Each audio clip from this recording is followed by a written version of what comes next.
It's time for Ink the Book Show with your host, Ryan O'Connor. And now, let's ink the book.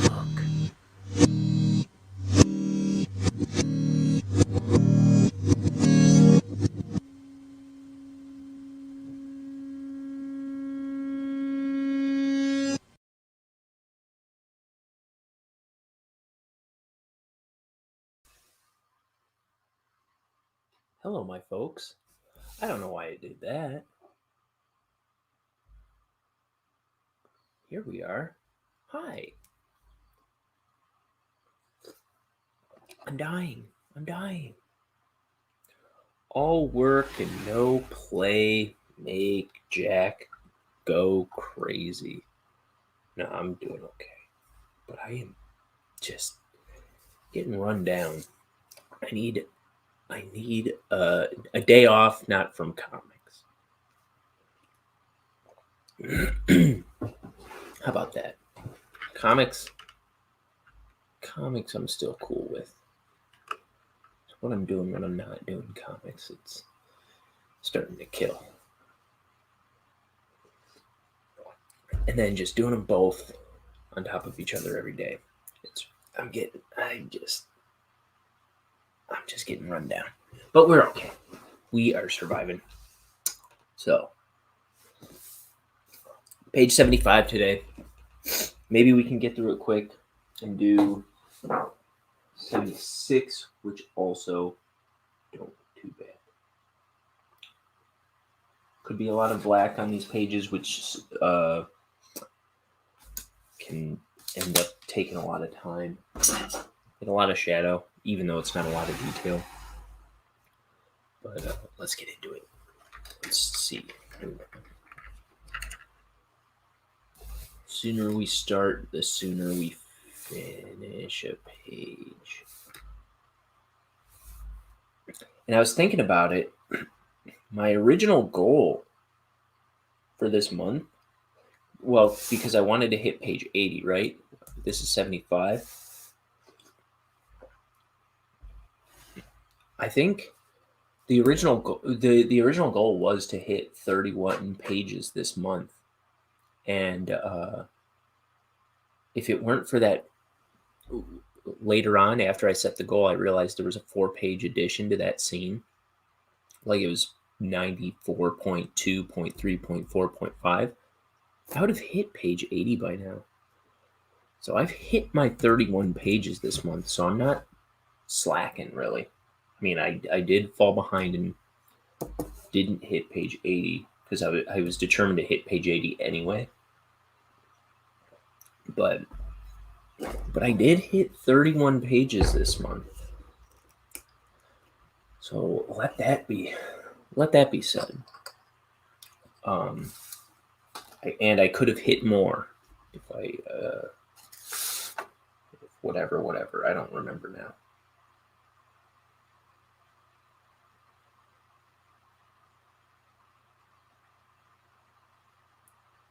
Curveballs and such. I'm pouring my ink.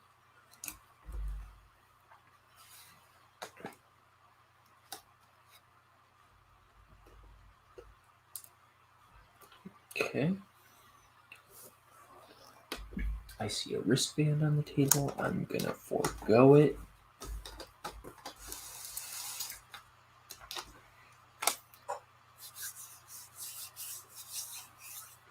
I usually wear a wristband with my my friend's Mothman pin on it. There's a link to her Twitch stream down below. Her name is Catechus Flinch.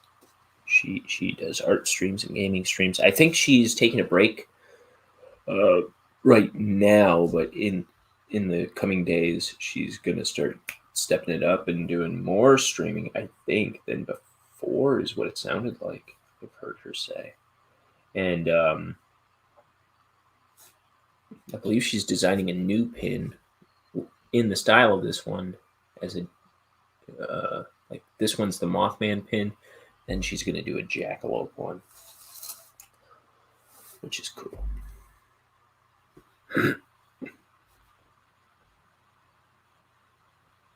Oh, you know what? I don't have any light on me. I meant to start, an hour ago, at least. And I can't make it happen. I keep trying to come on earlier and it doesn't work, but I've had some late nights lately. I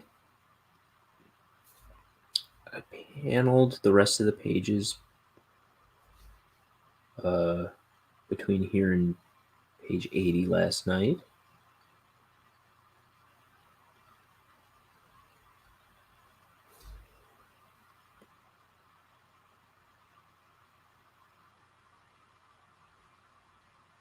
There's that. I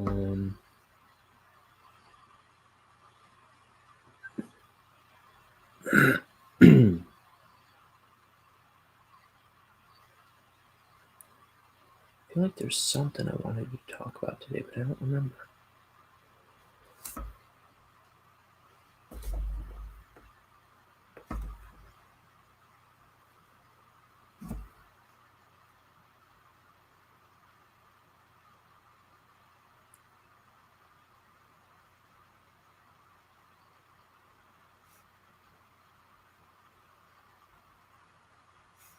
This might be a quiet stream. Here, I'll send out the link. And I'll be aggressive about it.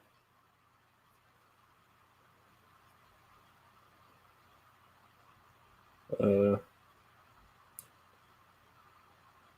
copy it first. Let's see. StreamYard.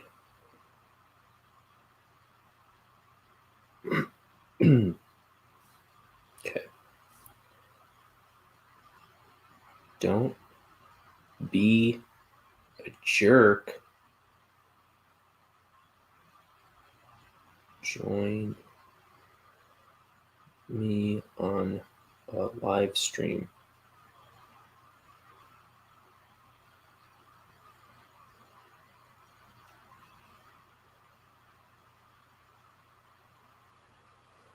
Let's see if one of those guys comes in.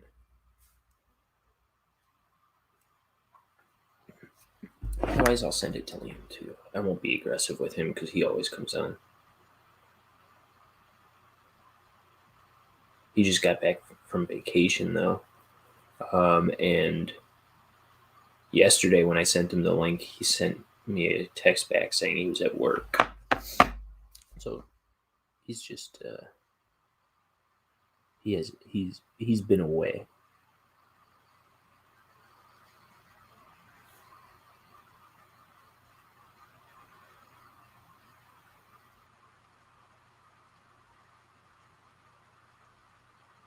But I sent it to him too now.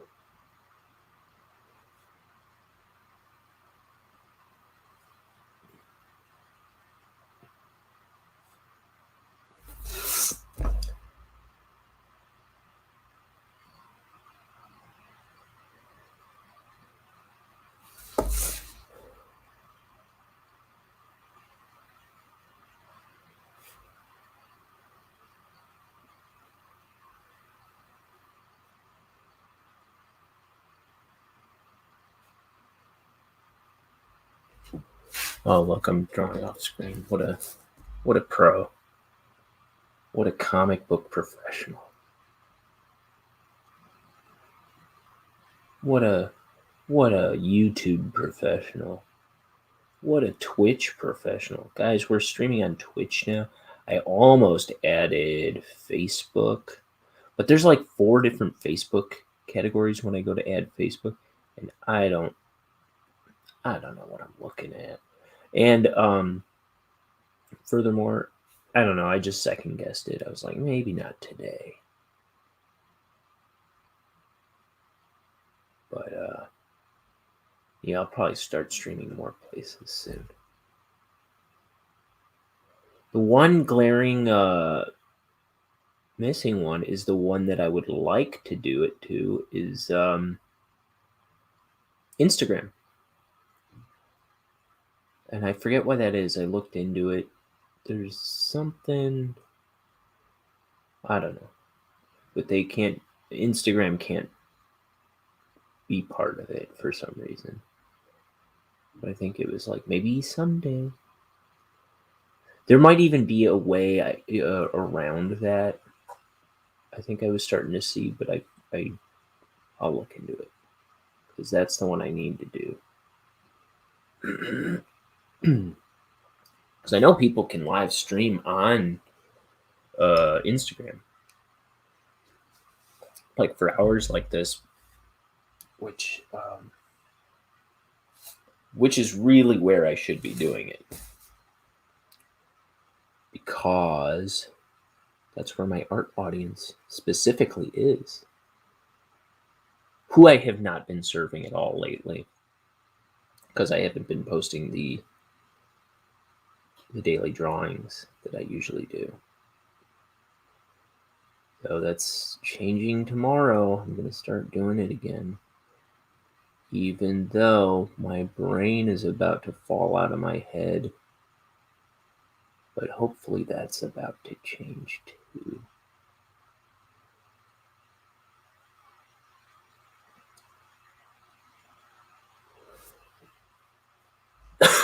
You know? Okay. We draw. We like to draw.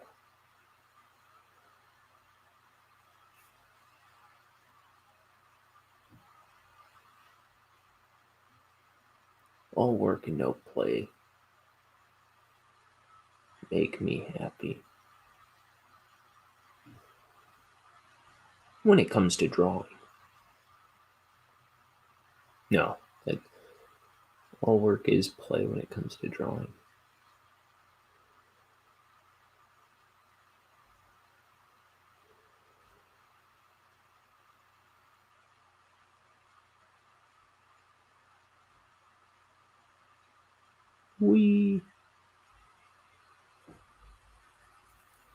Oh,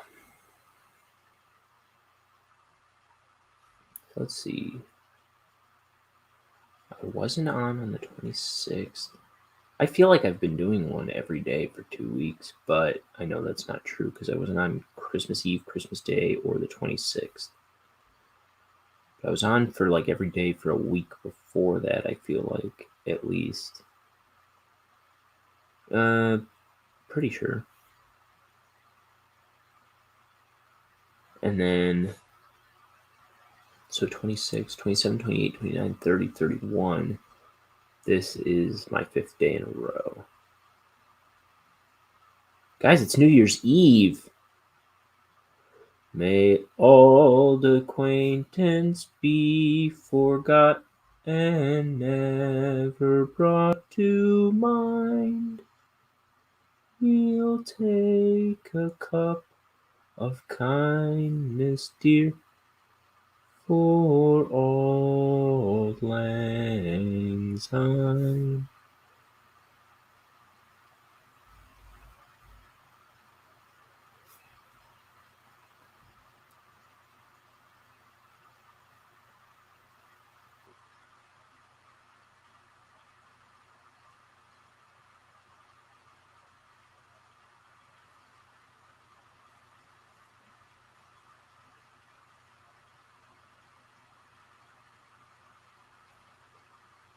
And all our problems will be fixed, and everything will be better, and nothing will ever hurt us again, and this year things will change.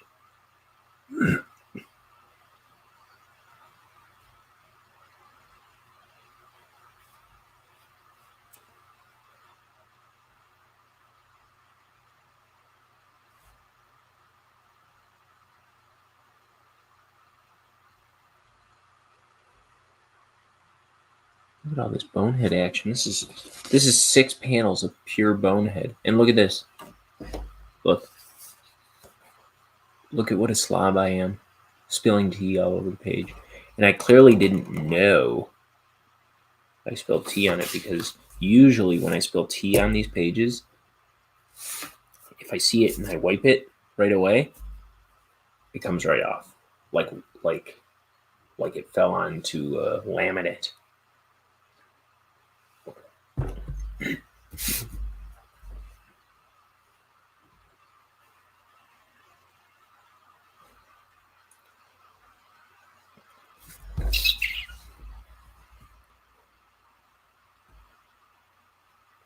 But it doesn't hurt.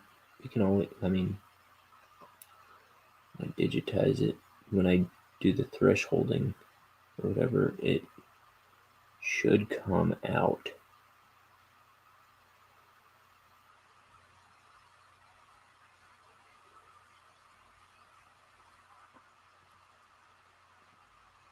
You just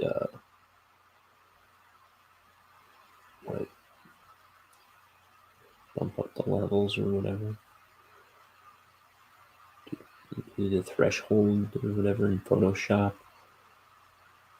and it sends everything to black or white. And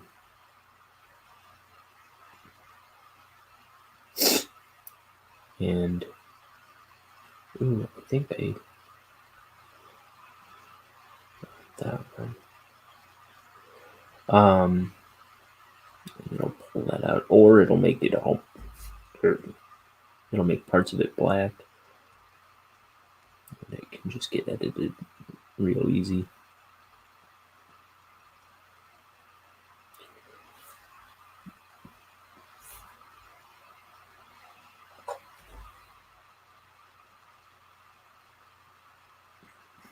Little spilled tea never hurt anybody, said the guy with the cup of tea. Said the shaky guy with the cup of tea.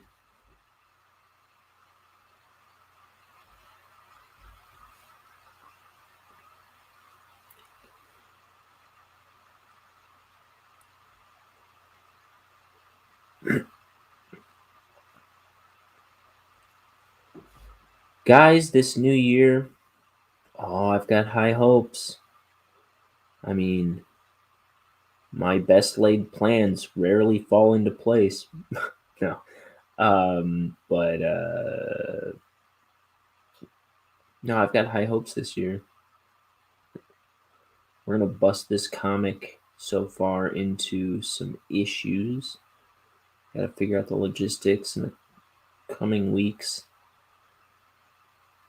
But I'm going to try and get some black and white 24-page issues of this comic out, just to have something to show, since it's going to take me a while to, since I won't have the inks for the whole book finished until April, and then I got to start coloring and lettering the book after that. So start putting out some issues.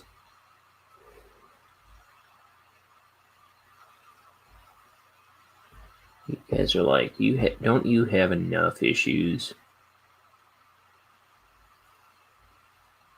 To which I say, shut up. Quiet, you.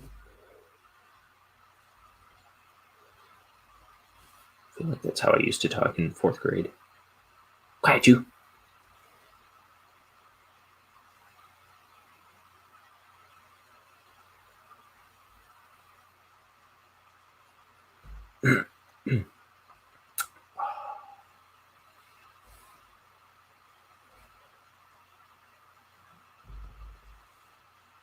But yeah, this year we're gonna finish inking. I don't know that we'll finish coloring, but we'll get into a groove of coloring. May, June, July, August, September, October. I should finish coloring, but I don't know how long coloring a page takes me yet. Let's see. I was giving myself 8 months, I think, to ink. Or was it 7? August, September, October, November, December, January, February, March. April. 9? It was always April, but I didn't think it was 9 months. And I thought I started basically August 1st. I don't know. I don't remember.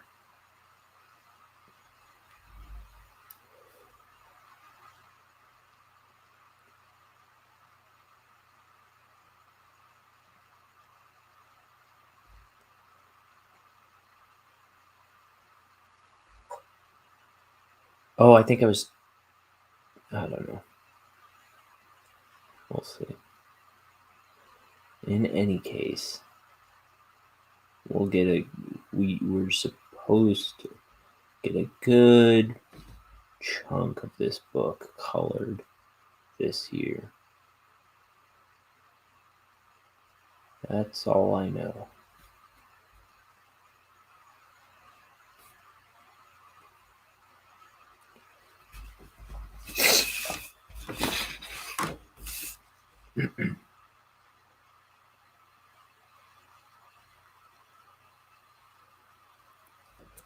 La la la la la la la la la la la. We love Monster Men. La la la la la la la la la. We love Monster Men.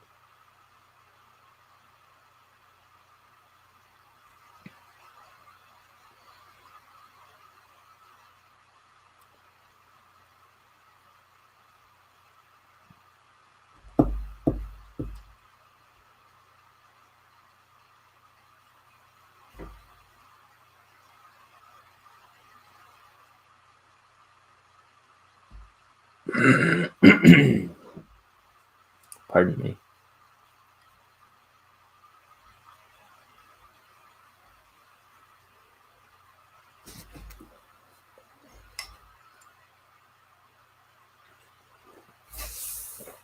Oh.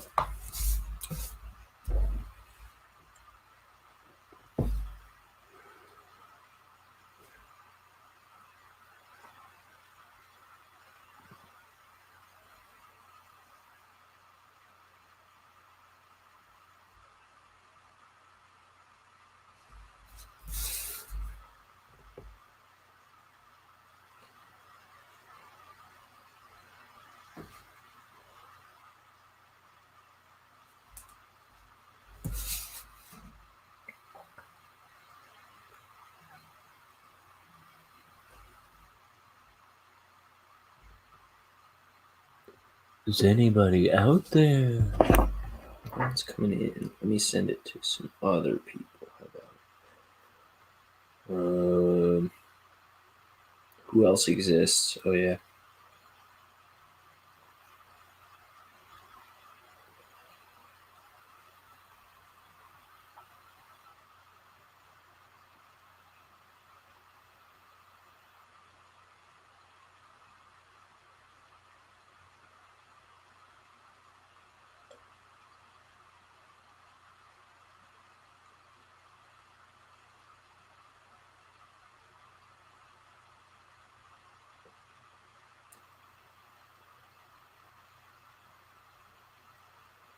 Why won't you paste? You shh.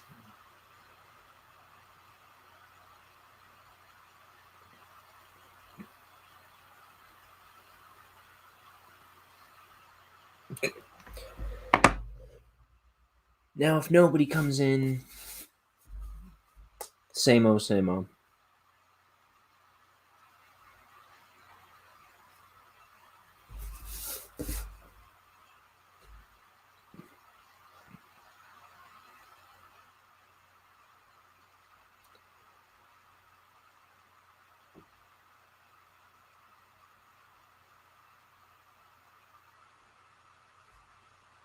It's just your friend, guys. You're just talking to your friend. Just a conversation. We'll just talk as I'm like like cleaning my shotgun. I just want to talk.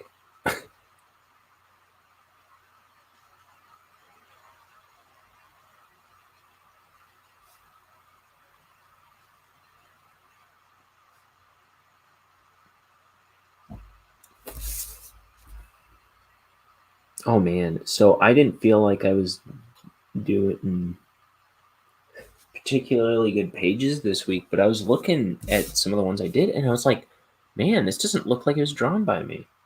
This looks like a real comic.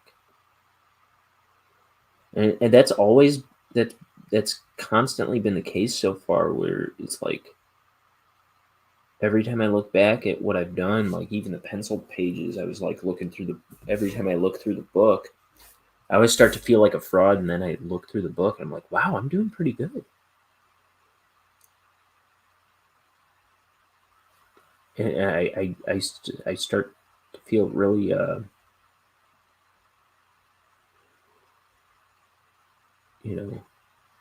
really accomplished.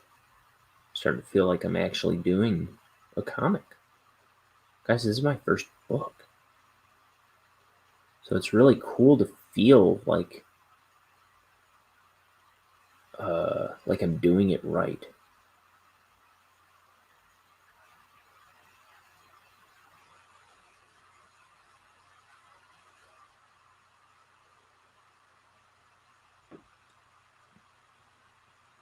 It's gonna work. This little scam of mine. This little scheme.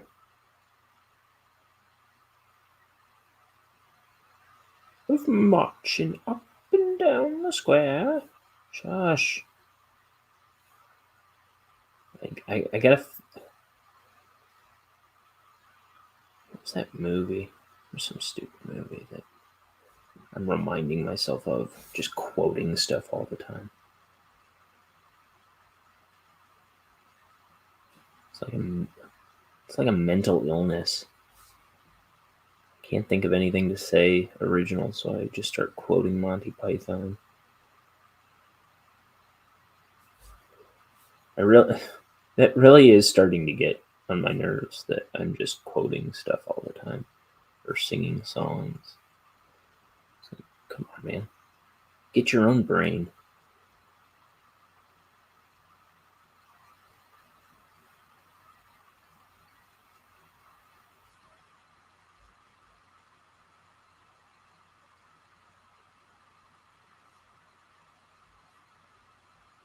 So,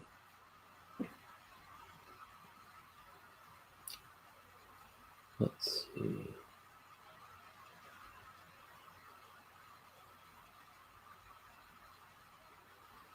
So I'll show you some sketchbook stuff real quick. So I posted this donkey guy. There's this little kid. I think I might post him tomorrow. She seems like a happy guy. Oh, I like this cowboy. I gotta color him. I thought I did already. I color her. She looks like Joe Pesci as a little old lady.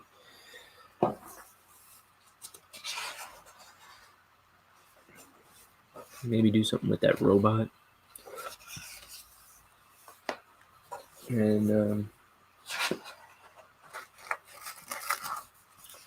And those are a couple of the last things I posted. I kind of like that style. It's like in the eyes for me. It's kind of new, but it works well. I think I might be leaning into that a bit more than my big eyes. So, not as much to show as I thought there might be, but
Oh.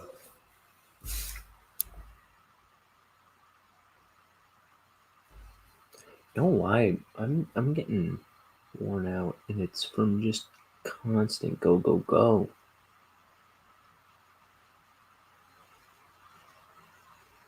I've had to run out the house every evening for about 2 weeks straight.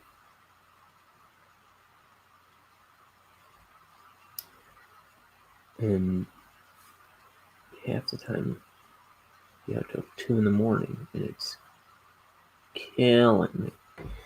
Okay, but that's enough complaining. We are not people who get defeated and just cry.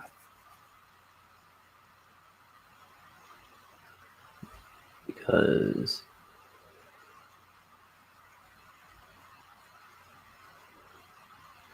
life is good. It's not, come on, it's not all that bad. Honest. It's not all that bad.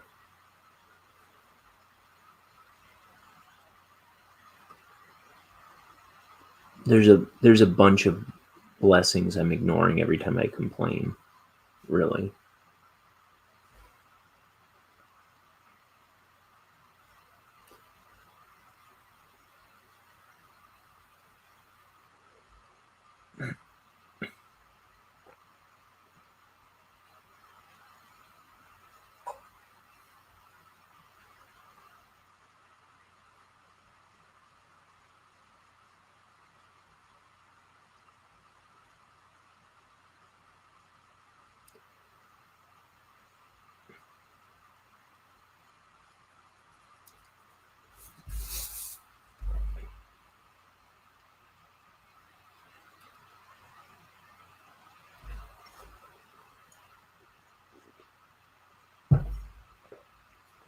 Tea.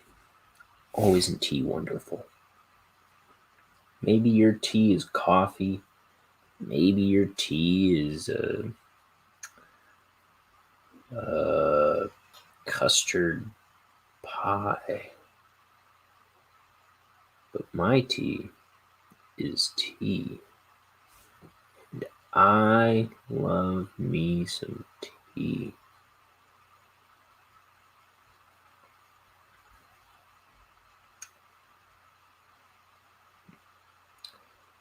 This comic is tea powered and tea fueled.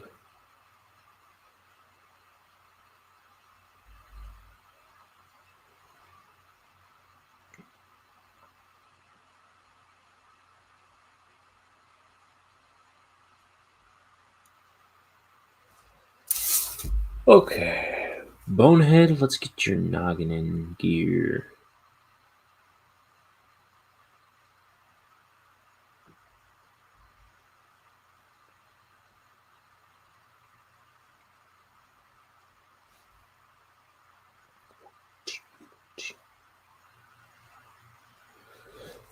I think I'm gonna bring this corner in a bit so it doesn't meet the line. I don't like that. Yeah, much better. Look, it made his head look better too, I think.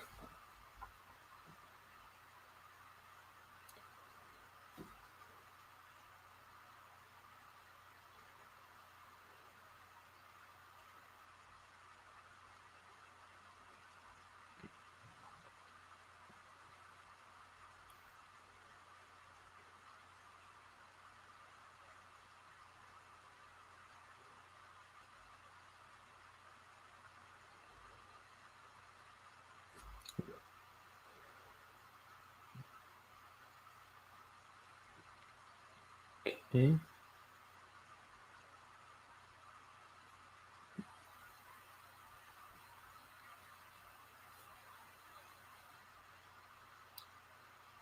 So it's 12:30. I'm gonna go till 3 o'clock. So we've got a ways. And these are simple pages. I wonder if I can start a third one.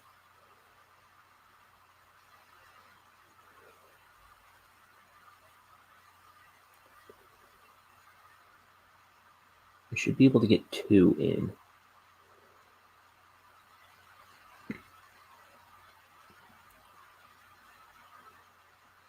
So I've been going half an hour.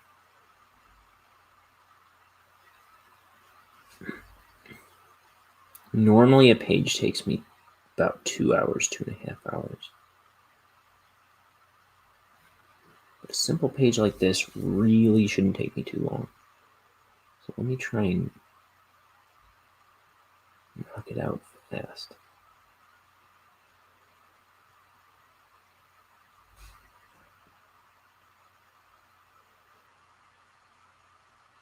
So half an hour to do 2 panels is proving to be, well, that'd be half an hour to do 2 panels would be an hour and a half for this page.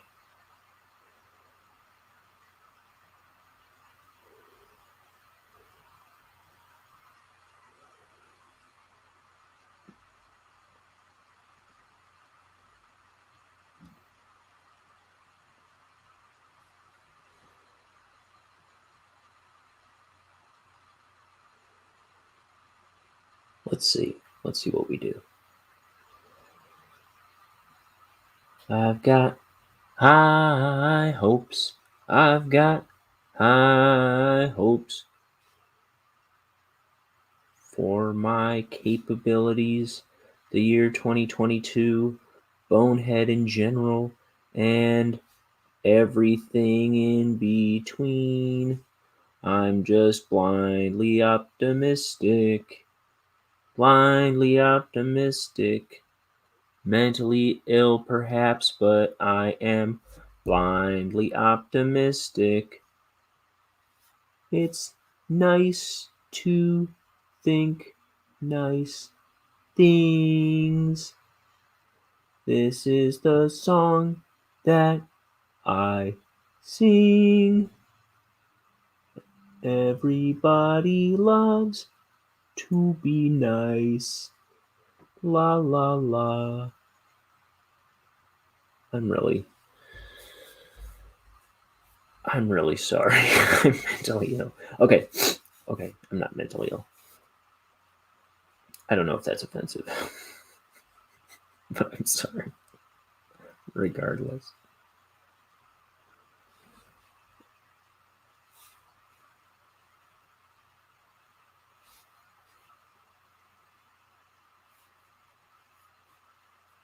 Okay. Ding up this background.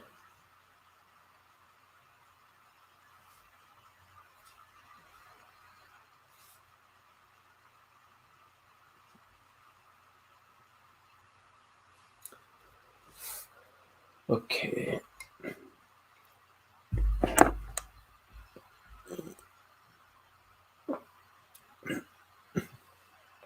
Here, I'm going to send it to my whole stinking family.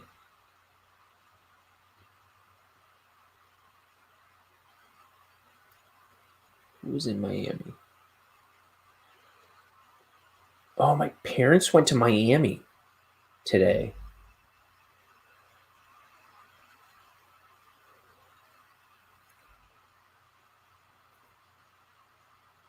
And I think my sister was supposed to be in Miami right now, too. But she didn't go.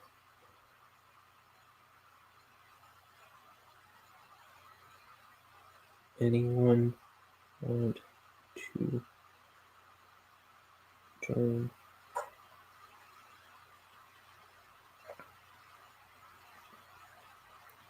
Here live.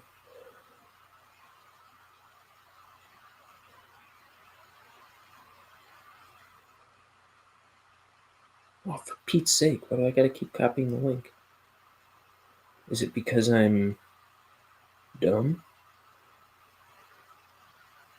Maybe.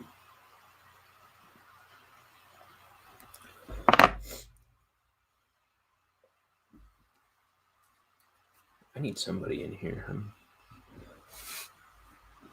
I'm losing. I'm cracking up over here.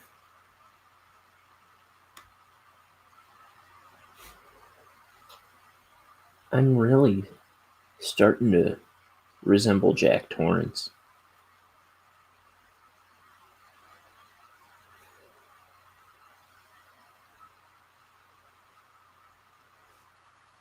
I'm talking to bartenders that aren't there. It's nuts.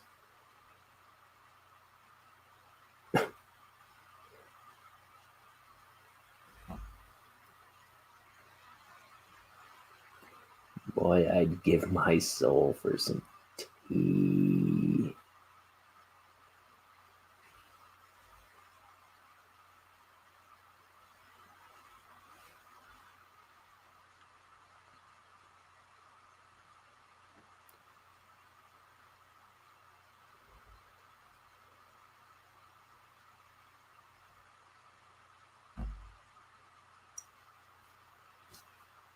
Wonk.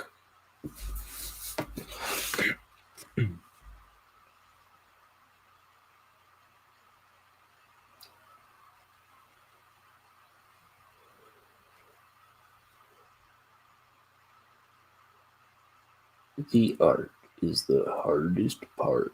No, that's not true. No. What's the hardest part? What's the hardest part of making this comic?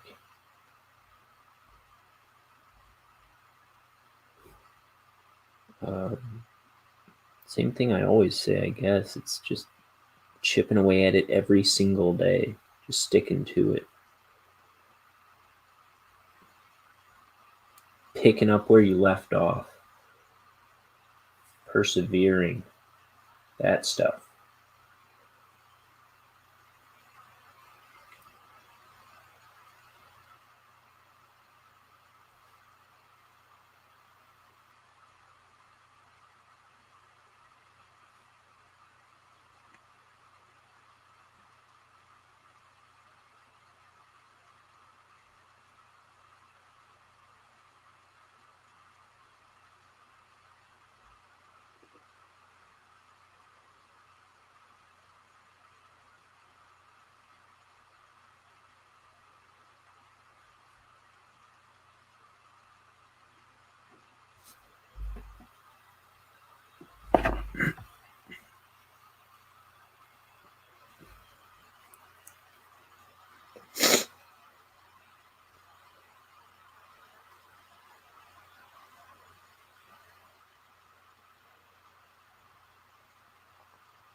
No takers, I don't think.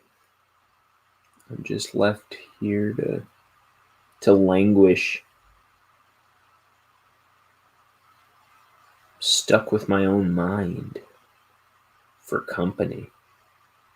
Ugh.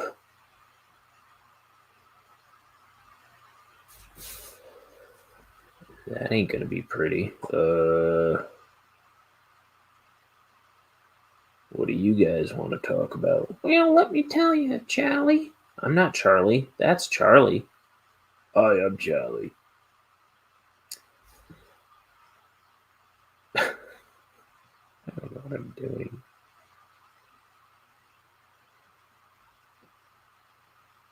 So we're drawing. We're drawing a book. Page 75, 75, 75, 75, 75.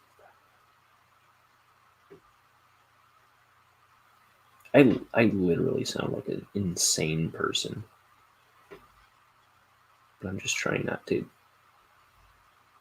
leave dead air, really. I don't have much to say. How could I not have anything to say?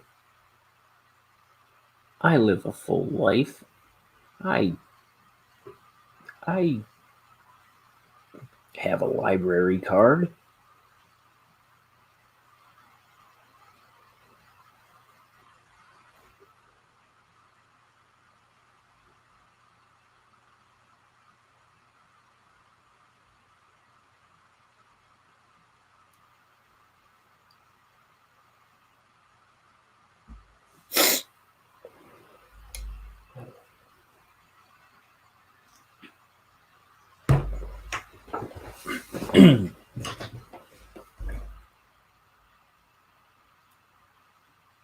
You know what? Speaking of books, oh, here's something funny. So I have two roommates, right? We we split the bills and the mortgage and everything. Um, so usually, which I have to do still. Come to think of it, I'll pay the mortgage. Like I send out checks and stuff for the mortgage and the association fees and stuff, and then my roommate, and then they pay me for their portions, and then my roommate pays the utilities, and then we pay him for what we owe, and then uh let's see, I went to the bank last night to get what I owe him, and I get home and see I was like pretty sure I knew like around about what I owed him, because he writes it down and puts it on our like calendar, and I'm like I make a mental note. I was pretty sure I was close, and I get home and I just check his little note to make sure I'm giving him the right amount. And I had taken out like three times what I owed him. I don't know why I thought that was like normal, but I guess that I guess that's a good thing. Like I have that much money right now to be like, oh yeah, that's normal. Like it wouldn't hurt. What a dingbat. But it's like that's how easy it would be to scam me as my roommate. You just write some whatever astronomical number is in your heart. I'll fork it over.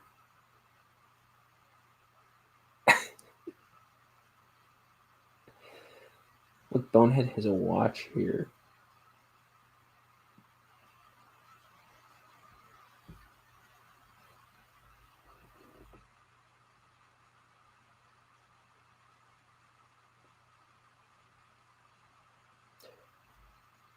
But that was true a while back too.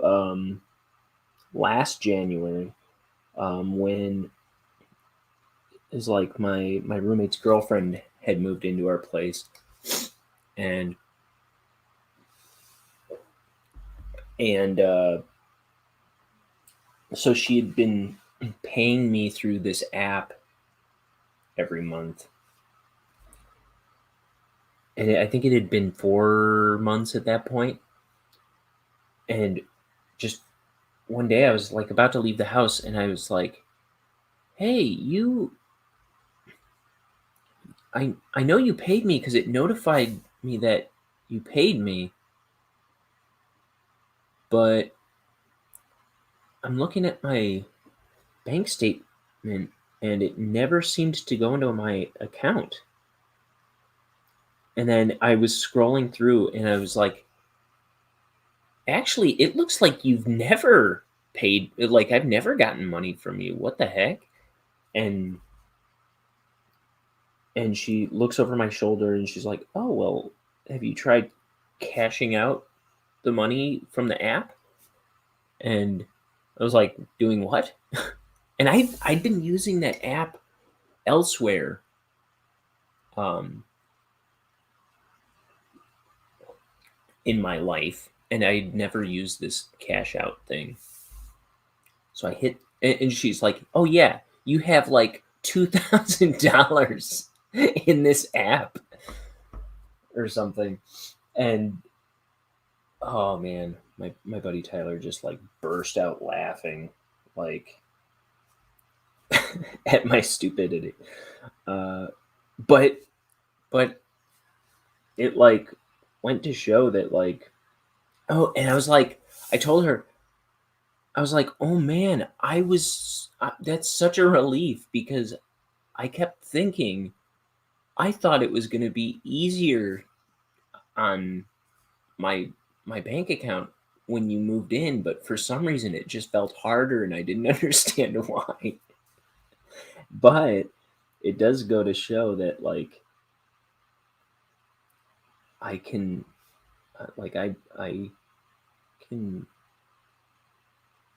get by with a tight budget if I need to. Like I make it work. I can make it work without even knowing that I'm doing it. Really.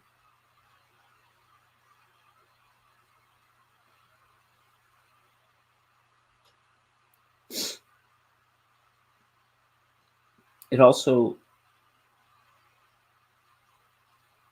if you're trying to stiff me on money, yeah, not saying either of them were, but if you wanted to, it would probably be about 4 months before I noticed anything, apparently.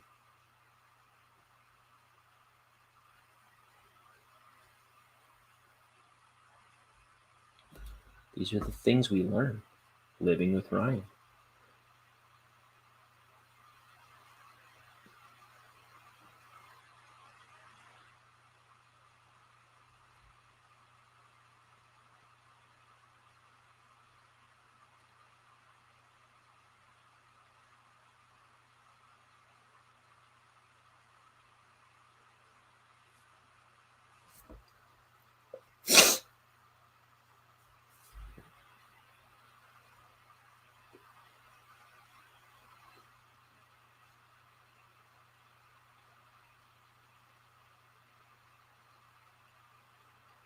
Wallaby.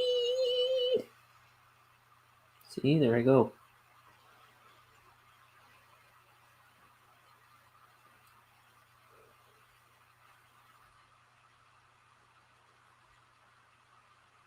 Hey, Meredith. How in the world are you?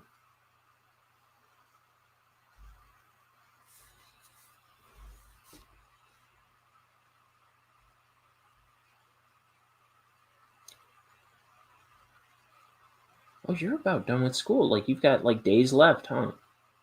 Like, a couple days?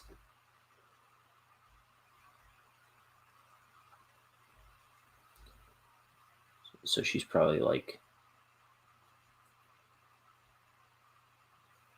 melting down with finals.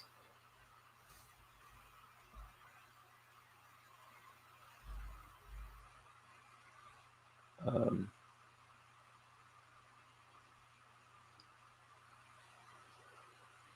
I'm okay. I'm a little burnt out, but I'm doing good.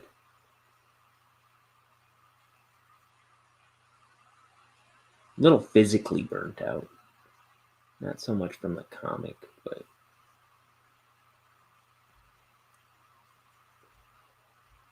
I'm good. I'm happy.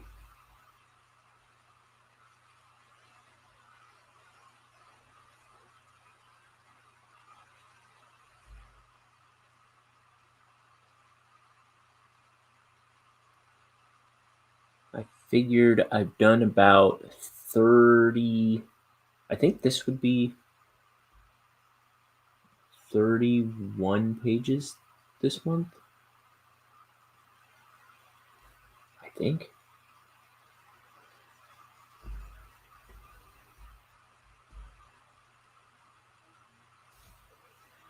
So that was my true goal. A little more than a few days. I'm done on the 13th. Oh, okay, I thought it was the first week. Slightly losing all sanity.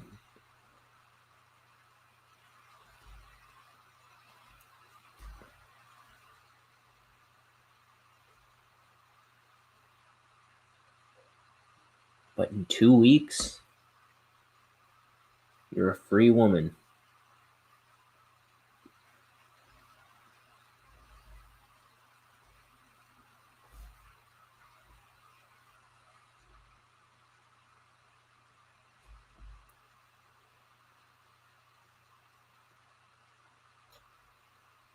Walk.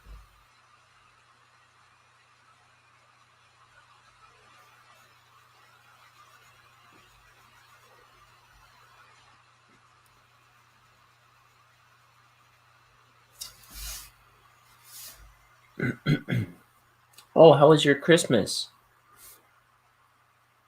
I don't think I've talked to you since Christmas. Or since before Christmas. Did you do anything? Did you get anything cool?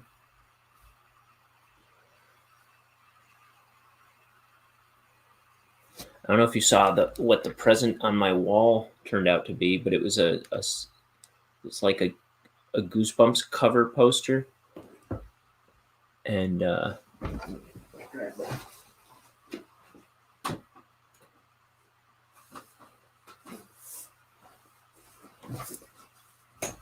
it's the cover from Say Cheese and Die. It's a print, and then it's signed by Tim Jacobus, so who was probably my first artistic influence, or very close. He was definitely up there. I bought my first Goosebumps book in first grade. The Scholastic Book Fair. So that's my jam. That was pretty cool. And I also had to dig a present out of a. Yeah, I really like that. It's weird because I had been talking about Goosebumps and Tim Jacobus on this channel, but I don't think Tyler knew that. I think he also came across something about that guy kind of at the same time I started thinking. It was just a weird coincidence.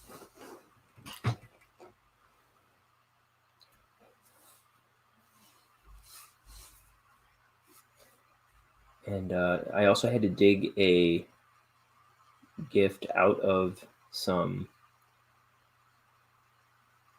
foam insulation. Like he just sprayed it in a box and just it filled it up and hardened, and I had to dig it out with a trowel. And what was in there? Let me show you. These cool little tiki Ren and Stimpies.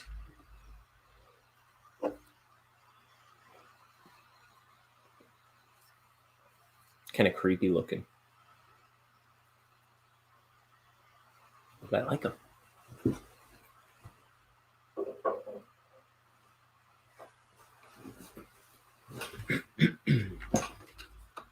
at the T on my page. Okay.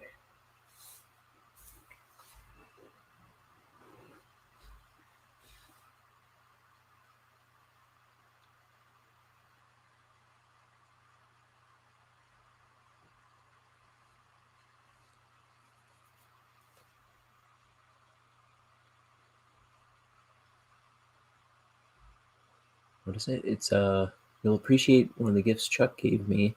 It's a t-shirt of a stick figure Eric doing the Feeny call. Feeny.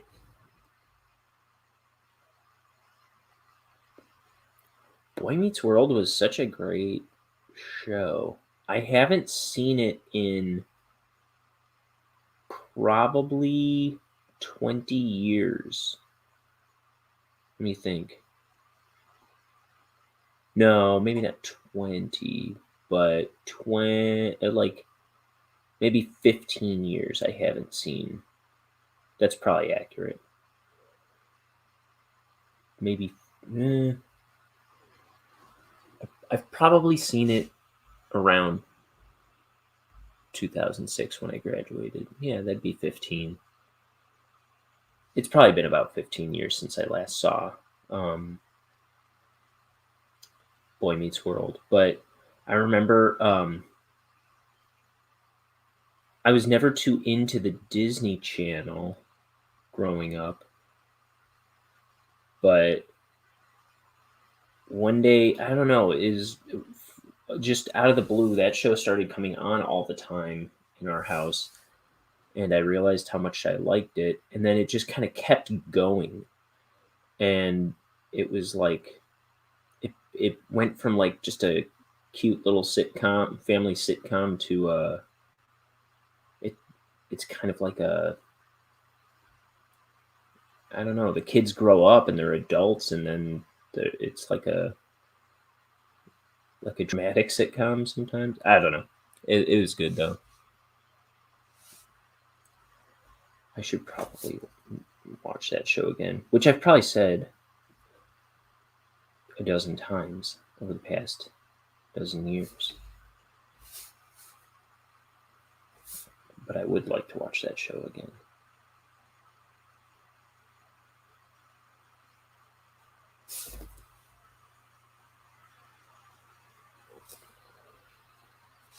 Just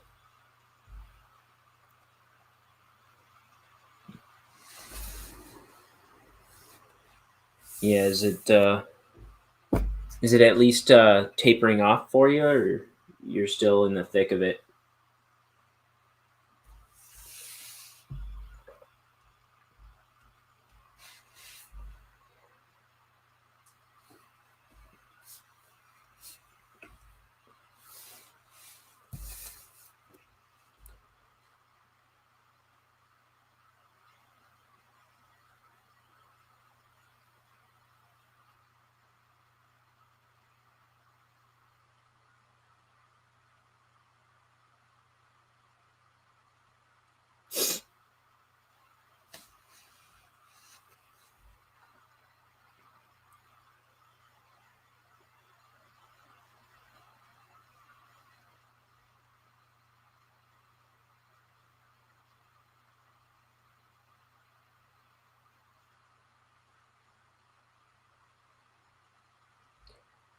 Uh,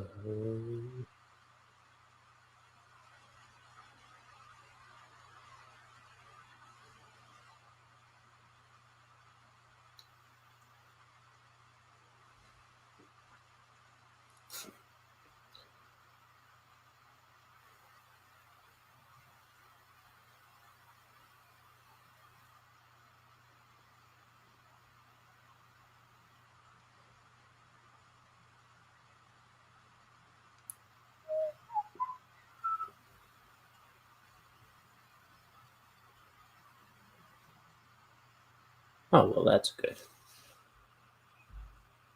She's not feeling quite as hopeless. It's a good place to be. Not quite as hopeless as before.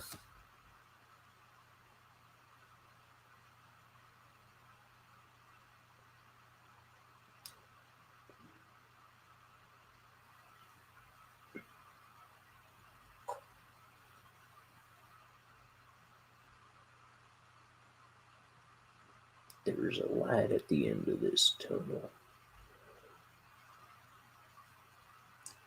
So, got any New Year's resolutions? Especially now that you're going to be done with school right around the beginning of the new year?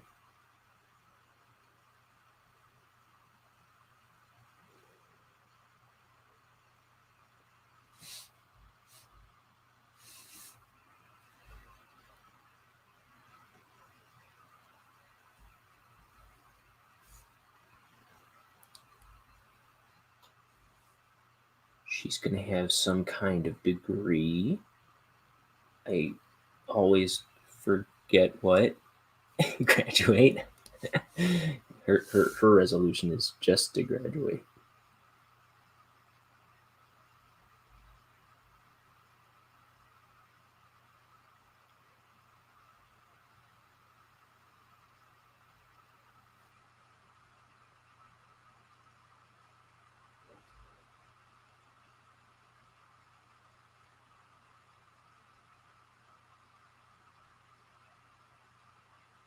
It's like,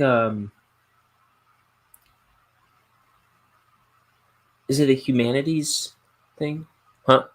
Haven't thought of any resolutions. How about you? I'm gonna try and actually start selling stuff in the next couple months, or at least putting stuff up for sale. Let's not go crazy. I can't speak for the audience, but what was I gonna say? I'm gonna try and put together issue 1 of that, because this was never meant to be issues, but I just want to try it. I'll put together 24-page black and white issues of this comic and maybe sell them on Etsy and get that going. Maybe make some other stuff available there. And then what else? What else am I thinking? I am vowing to finish inking this book by the end of April. I think maybe maybe it was by the beginning of April. So now I'm wondering. I'd have to do the math, but beginning or end of April, I want to have this book done, or inked anyway, and then start coloring. And then what else am I doing? Oh, I'm gonna get back to posting daily drawings on Twitter and Instagram, because I've been taking a break from that. And then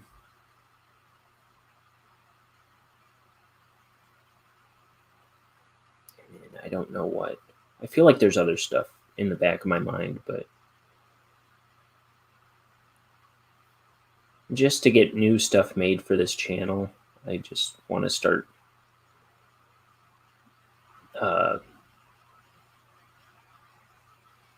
building up the entertainment value of this channel.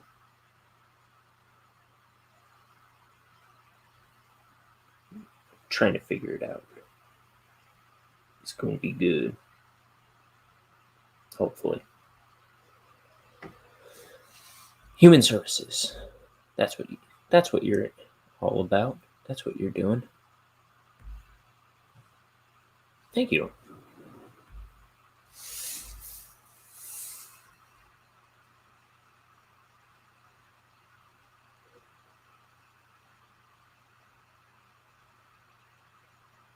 I want to see if Chris might be interested in making a jingle for me. Not that he needs homework, I'm sure. No one needs homework. But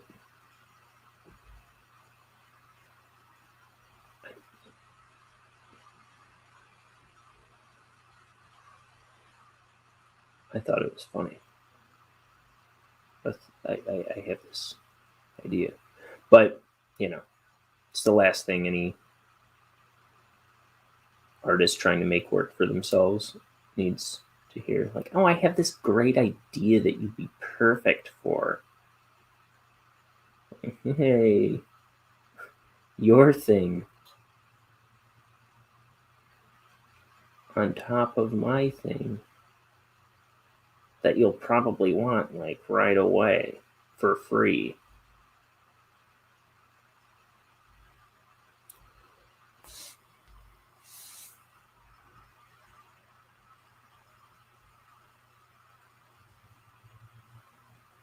No, I don't think I would want to do that to Chris, but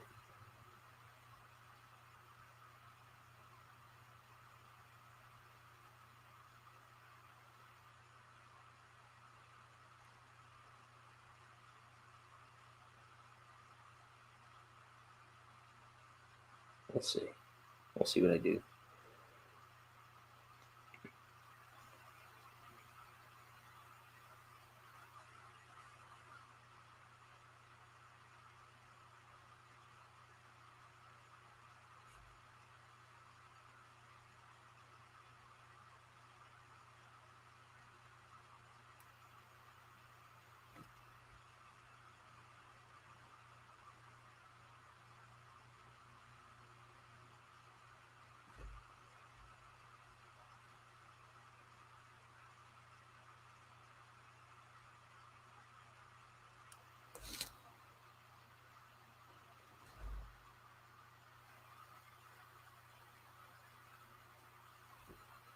Here he is. Bonehead.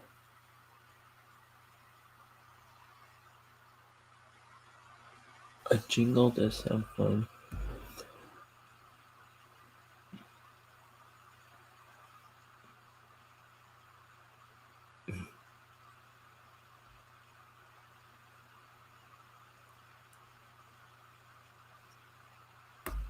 Let me see. Did I ask him to do something while he was making an album, or did you? Um.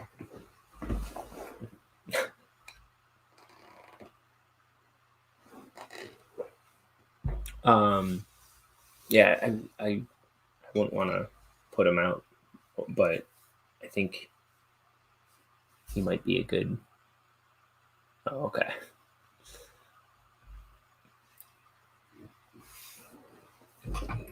He might be a good person to ask out of the people I know to make, and it'd just be for like a fake commercial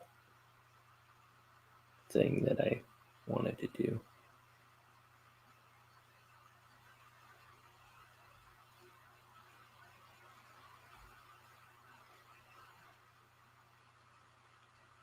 I have all these fake commercials I want to do for fake sponsors for this show.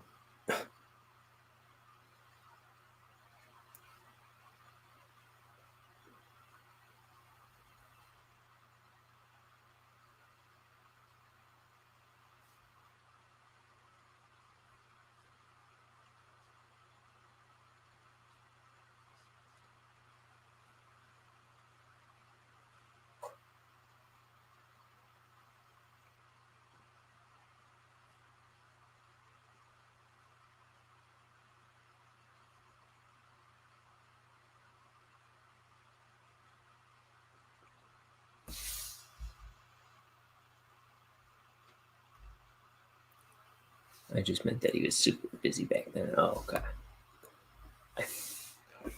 He is going back into making a full album with a new band of his, right? Like he's drumming for this new band. I think that's what I read in the Christmas letter that they sent out.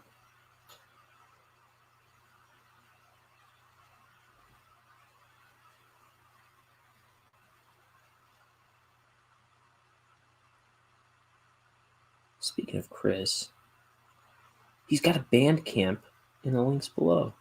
Everybody, go check out my dear friend Chris, who makes music for a living.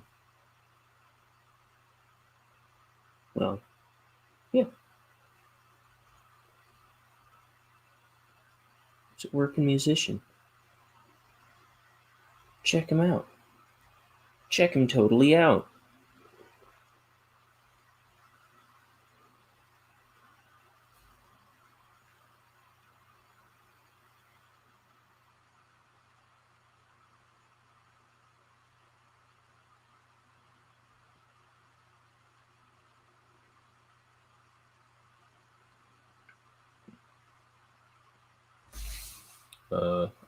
I thought I could see the description of the show, but I can't. Can I? Maybe somewhere if I clicked around, but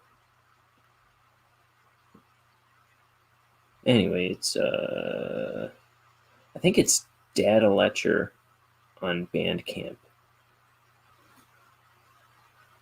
Yes. But it's in the description below. Should be on Twitch too. I don't know. I haven't looked at Twitch since I've started streaming there simultaneously. Because I don't like Twitch. But we're broadcasting there too. I don't know if I've gotten views. I don't know nothing.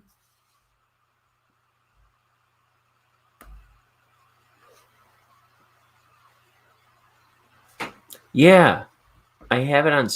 I added it on Spotify And every once in a while, some song comes on that just, I'm like, whoa! I was like, what is this? What? Why haven't? How did this get on this playlist? And then I realized, oh, that's Chris. At least, yeah, like a few months ago. Like I forget what song it was now. Let me see, because do I have it on my phone? Well, I guess I have it on Spotify. Let me take a look, because I bought the actual album too.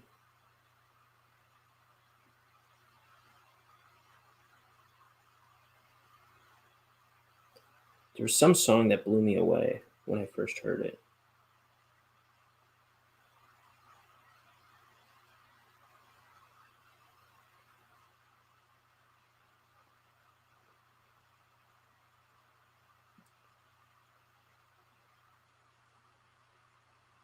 Oh,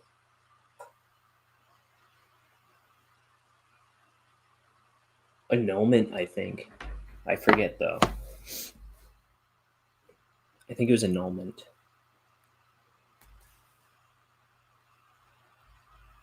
Yeah. And then, did your sister do the cover photography? Did she do the album artwork?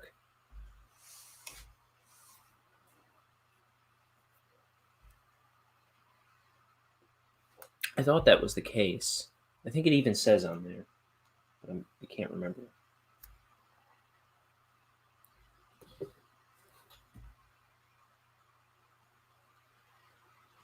My friend Kat also in the description.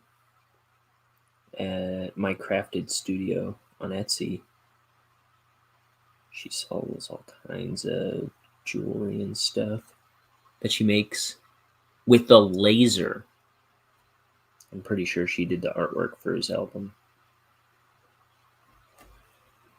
I could grab the album right behind me and look and see.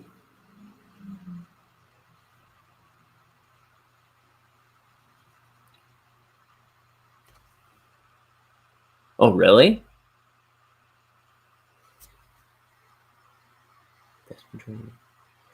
Like the art, the photography he did himself. I'm gonna look.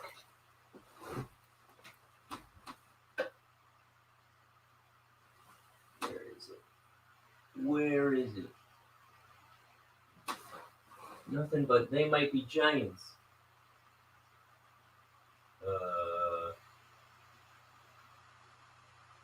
It's not there.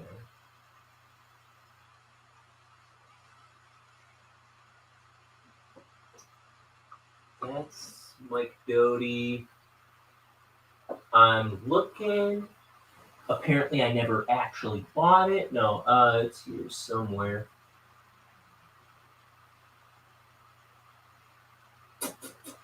Unless it's not. Let me just make sure it's not. Yes, it is. Okay. We're gonna get to the bottom of this. Data Lecher. Oh.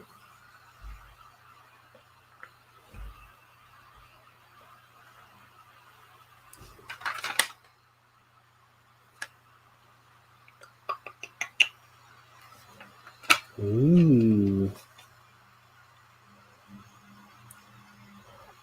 Okay. Artwork by Chris. Layout by Kat Almond. Okay. So he did do the artwork. Oh, and these are cool. These they have prints. I mean, not prints, but they have these oil paintings. This looks like it's superimposed over a photo of him, but there's these like oil spill kind of pieces of art that they actually have up in their house, or at least they did when they lived out here.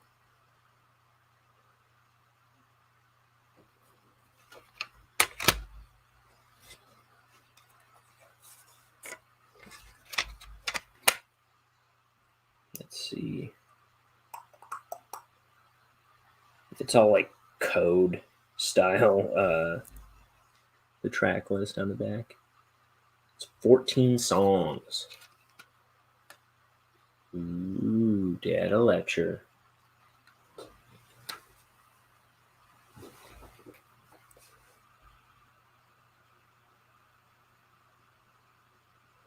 I knew I saw her name on there somewhere, was what it was. Mm-hmm. Okay.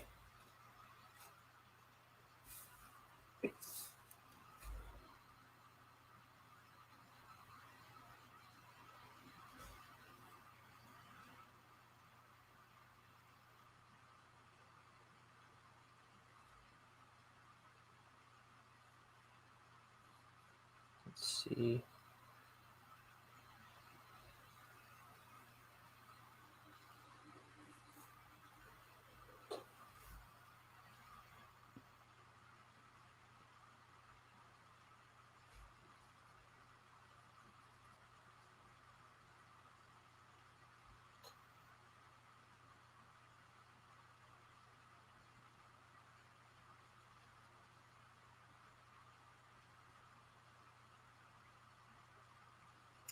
Man, that's pretty cool. He did. Yeah, the writing, singing, playing, recording, mixing. Did the whole dang thing himself. That's pretty that's pretty cool.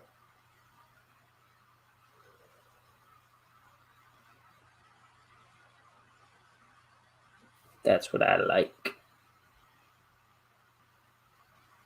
He's a man after my own heart.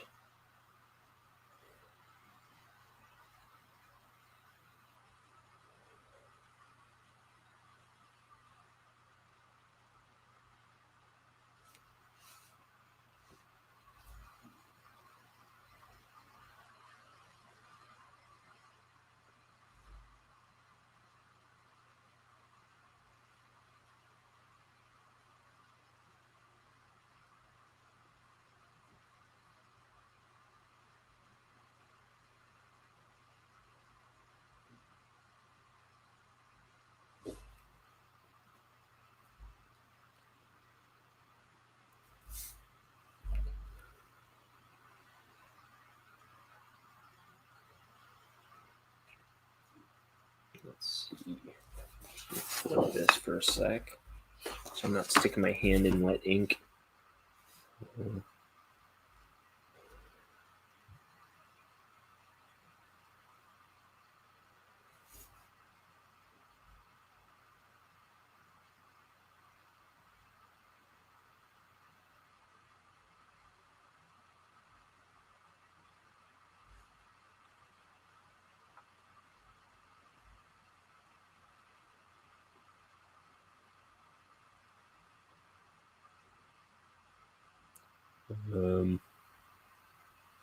Oh yeah, I'm supposed to be talking. So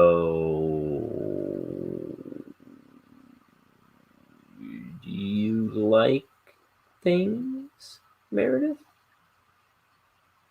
No, I don't know.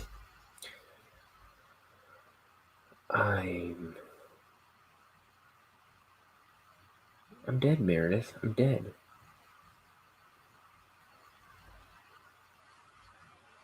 I'm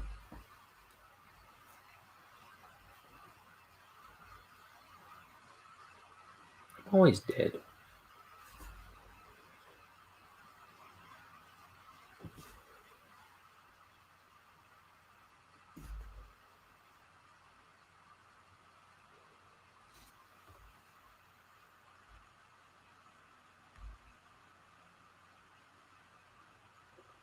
What call later? Oh. I'll be back here in time for midnight. Are you gonna be? Are we doing like a Zoomy call thing at midnight? Is that happening, or no? Just at some point.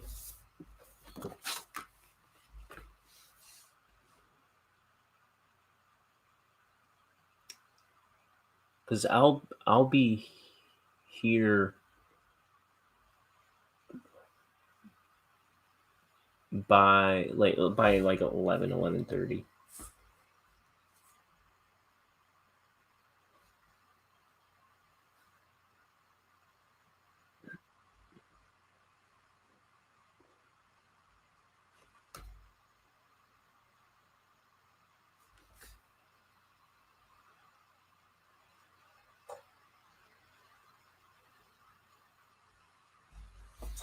But I hadn't heard about any call or anything.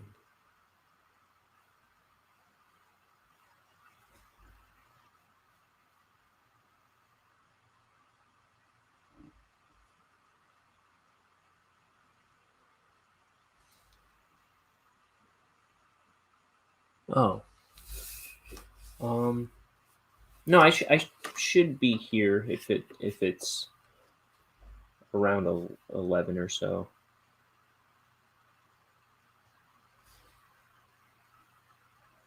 Before that, I won't be here.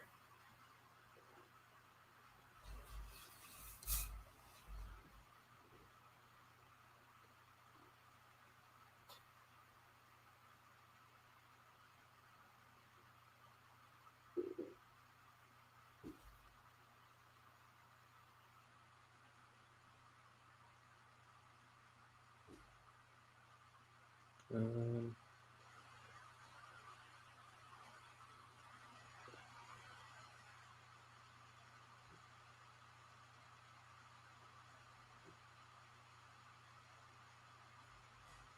I have my face.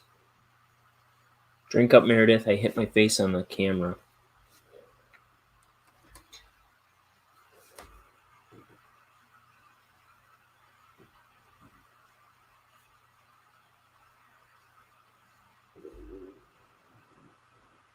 Oh wait.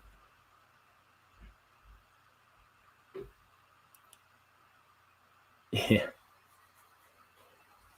Yeah, your sister and your brother-in-law, they are early to bedders. They're like 70-year-old I don't know.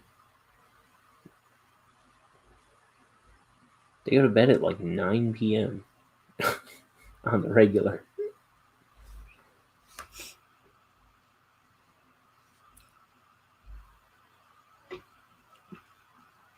Oh yeah. Well, did I fall asleep? I think it was no, I think I fell asleep afterwards, but I fell asleep. I think this was New Year's. Um on the couch on stream, like not on the couch, but on the like leaning on the back of the couch. I fell asleep. Was that New Year's? Like in the middle of the stream, I was talking to them and passed out on the like leaning over the back of the couch. I'm pretty sure you were there.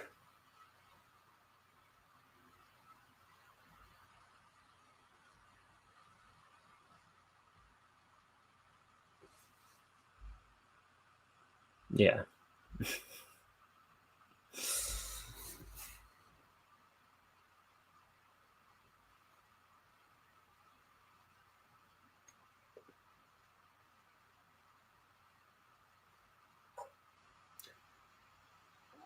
Did I tell you about what I did for Tyler? Because he's always doing like I said, he filled a box with insulation foam this year. That was his wrapping prank. But I did one to him. Did I tell you about what I don't think I did.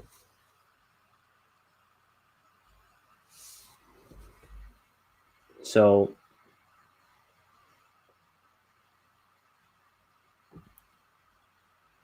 I did. So I'll just tell you how he saw it. So under the tree, there was a big box wrapped like a normal present. He opens the wrapping. Inside, there's a big brown box tied with twine. He has to cut the twine or untie it.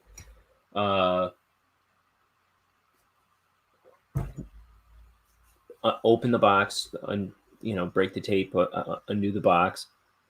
Inside, it's filled with bubble wrap. Dig through the bubble wrap. There's nothing there, but at the bottom, there's a note taped to the bottom of the box that says, "The present is in the fridge." So you open the fridge. There's a thing of Jello with a present inside, and yeah, like there was like a present suspended in Jello, and then so he gets out a fork or a spoon or something, and he's like digging it out of the Jello, and the present, because I didn't want it to get ruined in the Jello, the wet Jello when I was making it, I double saran wrapped it and like package taped it real like airtight, and so you had to like somehow, and it's like just this little sleeve, this like thin sleeve, so you had to like tear that all open without like wrecking whatever was in the sleeve, which and it was also wrapped underneath all that, but I don't know. Anyway, inside was like the it's weird. There's this old MTV cartoon that he had told me about years ago, like maybe 7 to 10 years ago. He probably was telling me about this show called The Head, and like when I look for it, you can, like, if you can find it, the box set is like $100 at least. And I guess I found some eBay seller who sold just the discs without the box for like a reasonable price. I didn't know I wasn't getting the box, but I was thinking it was like it was potentially like a total rip-off bootleg kind of quality, but I wasn't entirely sure what I was getting. But it was just like the straight up discs without the box. So they're good quality, but you would just need, they just came in like paper sleeves. But I don't know. Maybe someday I'll get them the $100 one. But anyway, I don't know. He thought that was pretty cool.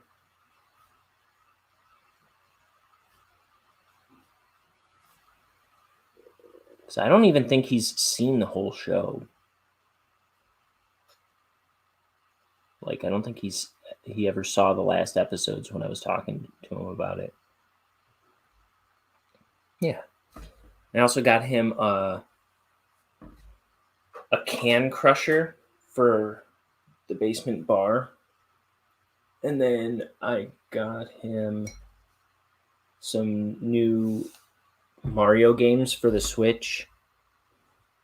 And did I get him something else? I feel like I got him something else, but that might be it.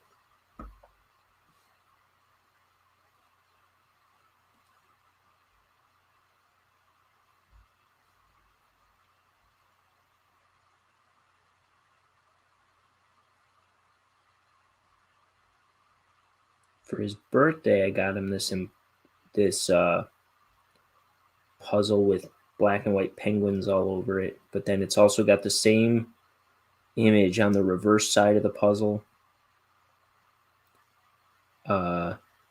So it's like super hard.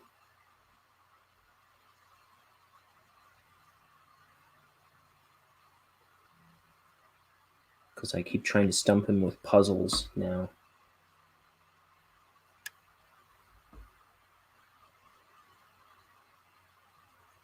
I got him like this.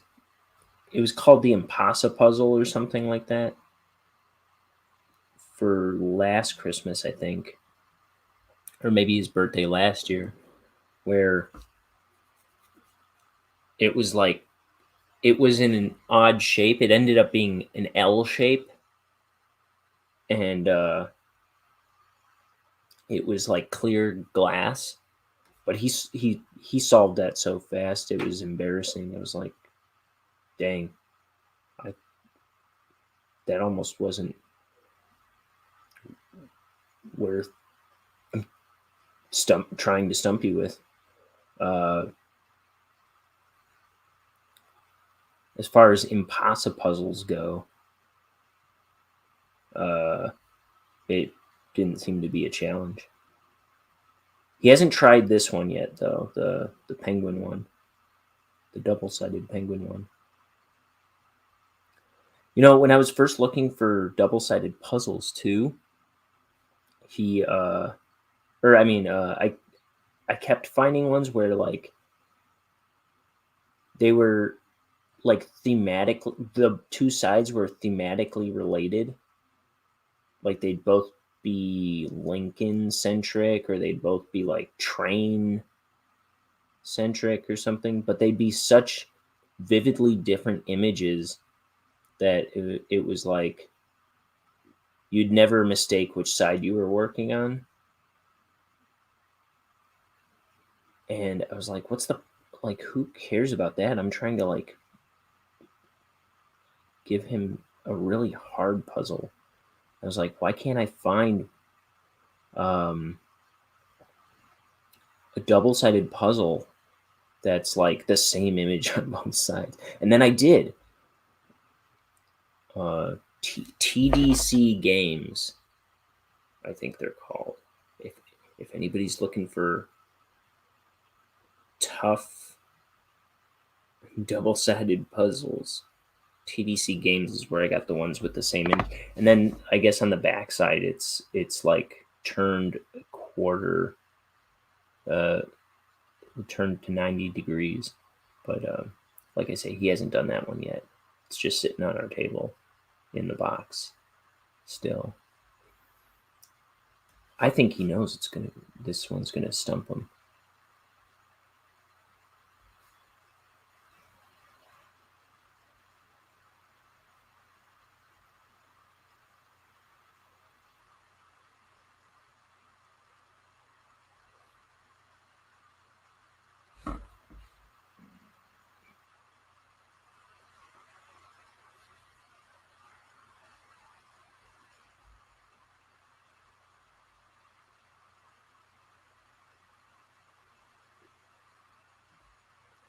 My dad sent me a text. I didn't even respond to him because I was trying to get this show going. But my dad sent me a text today saying, "Happy New Year. See you when the snow melts next week." And I didn't know what he meant. And then I realized him and my mom went to Miami today to join my aunt and uncle for New Year's. He'll probably be visiting his. No, I don't know. I have an uncle who's living out in Florida now, but I don't know if Miami is anywhere near him. Maybe. But yeah, my parents are out in Florida right now.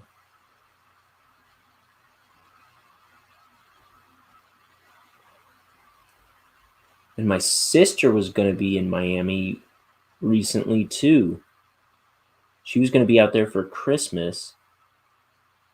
She was going with a friend of hers. or well, with her boyfriend and a friend of theirs.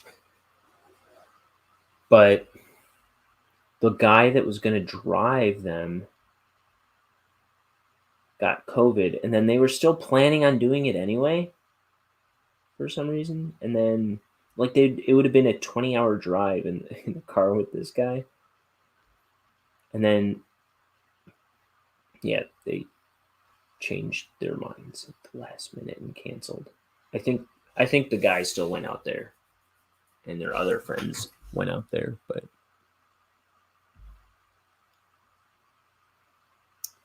I was sure they had to exist. Those puzzles. I was sure they had to exist, but I wasn't seeing it. Like it took me a while of searching before I saw any evidence of it. But I was like, I can't be the only one thinking this should be a thing. I can't. But there's also a yet another kind of puzzle that I'm looking for him that I haven't found yet, but I thought it was a thing. At least I haven't found a good one that I've seen. Or maybe I haven't found a good one that was affordable. I forget, but I'll I'll keep that one under my hat for now.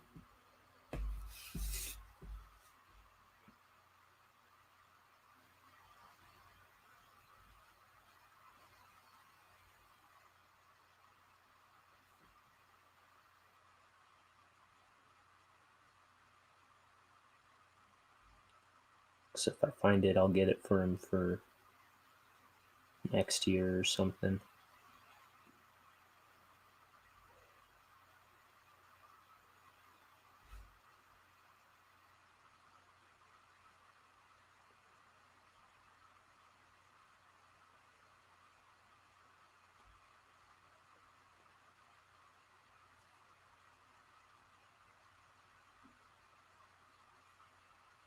Okay.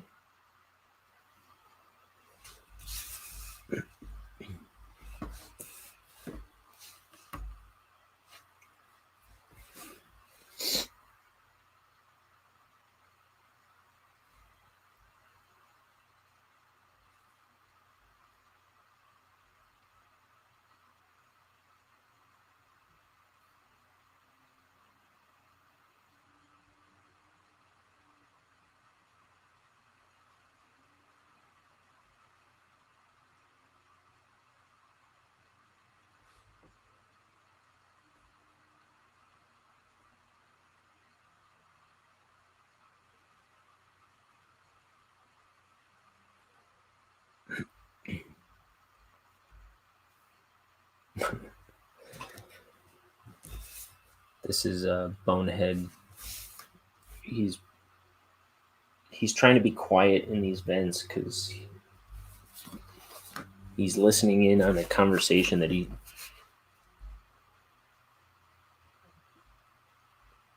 like nobody knows he's there, and and then he's like maybe I should leave. It's lunchtime anyway, and then the alarm on the alarm on his watch starts going off, and he starts freaking out.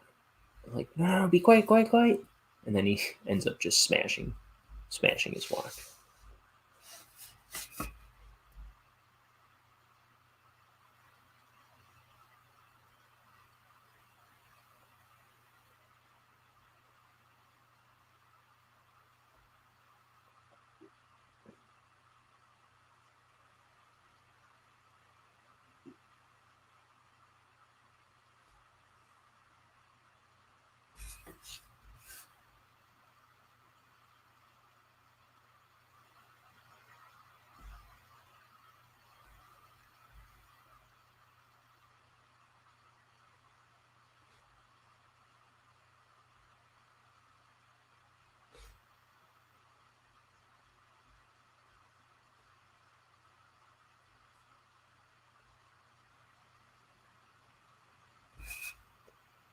What? What? What?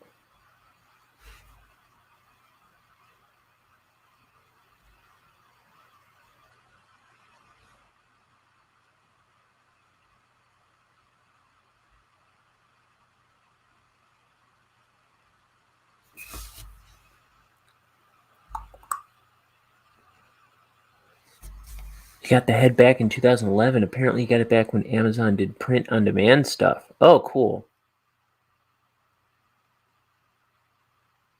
That's interesting. I think I remember them doing, like, having stuff like that available and not ever. I don't think I ever got anything that way, but yeah, because I think they had like some. I think it was after I got a bootleg of Rocco's Modern Life. I think they had something like that with that show, and then now there's official DVD releases of it. But I think there was like a short while where it was like suddenly available that way, and I was like, man, I just got this knockoff version with the Nickelodeon logos all over it every episode.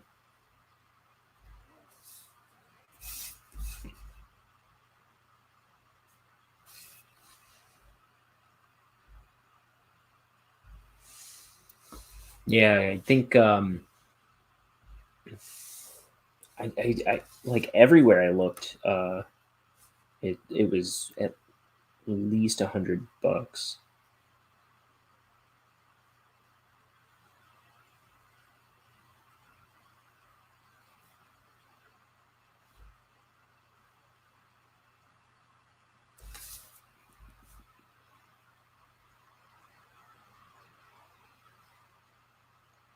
So I took to eBay, and that's where I couldn't be sure. It sounded like it was official merchandise, but I was kind of like not sure exactly what I was gonna get because it was eBay. But yeah, it was the official discs, but the without the box, and then it said on the, like, there was a little note in the package that said uh, it was available that way to so they didn't have to charge the crazy amount that you would otherwise get it for.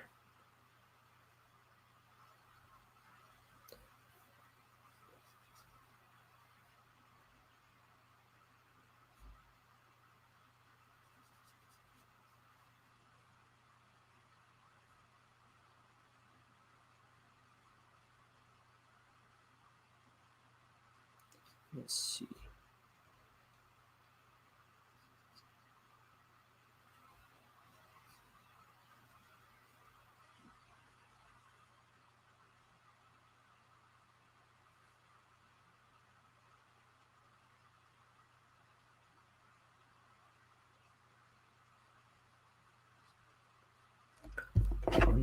Oh, I'm like way off screen.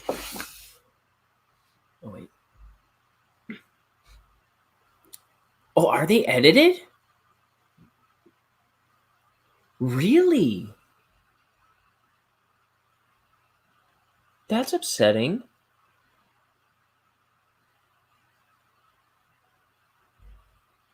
So do you have those new discs with the paintings by Joe Murray on the for the covers?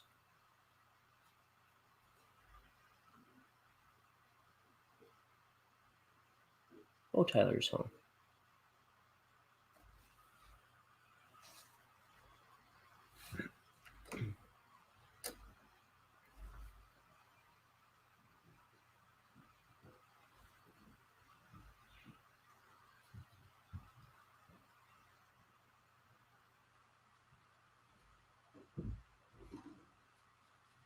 So I'm guessing no. Oh baby, oh baby, oh baby.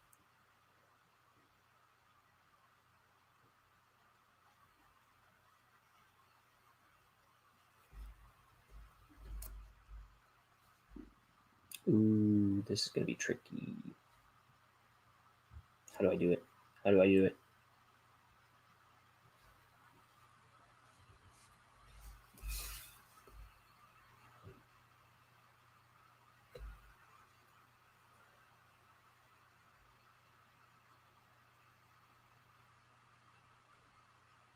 Oh, we haven't bought it for that reason. Okay.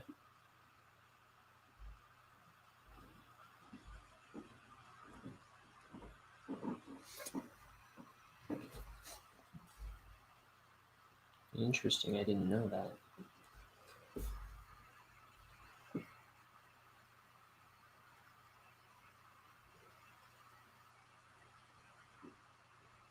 Hang on.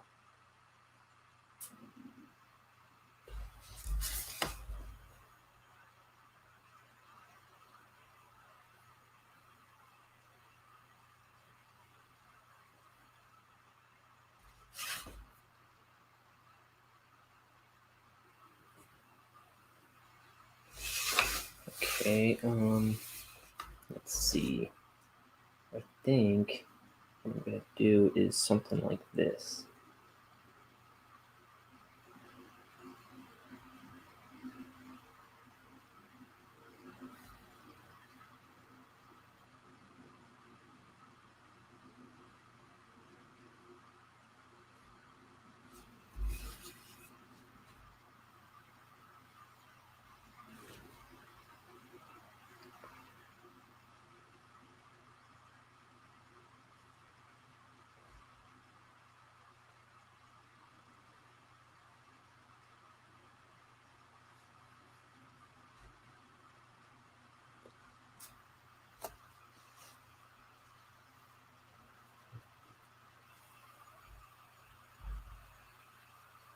Yeah, that makes sense to me. That would like remember they used to sell the explicit and the non-explicit versions of CDs back in the day, or didn't they? Didn't they? I thought they did. Yeah, they absolutely did. Because um I had the regular version of a Blink 182 album, but then when that album got scratched, I know I had accidentally downloaded a non-explicit version where it was like all the tracks were. I mean, it was only there were probably two swears on the whole album, but it was well. There was one swear on one song, and then there was another song that was like all swears, and it was just an instrumental version of that track.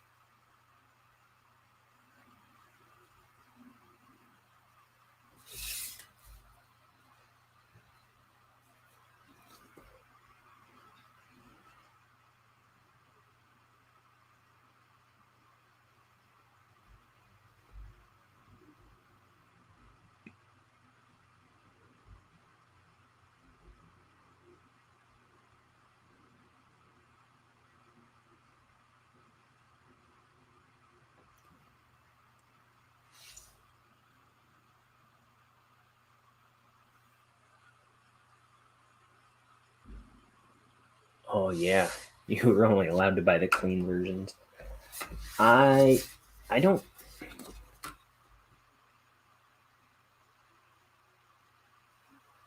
I don't know. My my parents were never too fussy about that stuff. But I knew a lot of kids that like couldn't like weren't allowed to watch The Simpsons. And when I watch The Simpsons, I'm like, this there's a lot of wholesome stuff on The Simpsons. It doesn't feel like I guess back then it was kind of edgy in the 90s, but I mean, of course it was edgy in the 90s clearly, but it doesn't it feels so tame.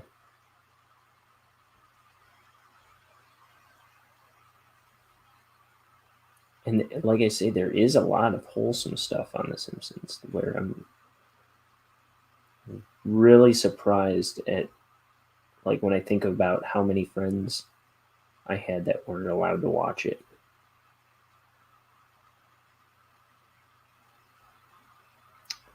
This floor is all off, I think.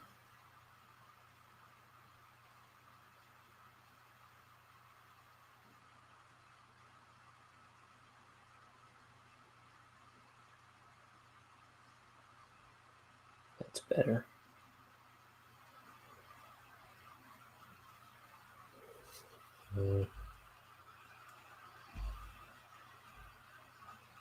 I don't think it made a huge difference. You still knew exactly what the songs were getting at, even if they were edited. Yeah.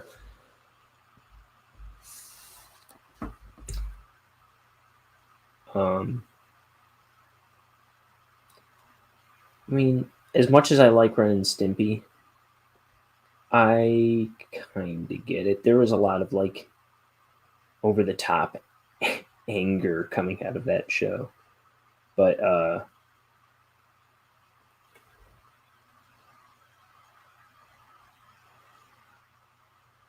but as far as like, and then like some of the, let me see, it just felt very angry, and I get that one. Um, what else? South Park, of course. No, I would get that. That would make sense.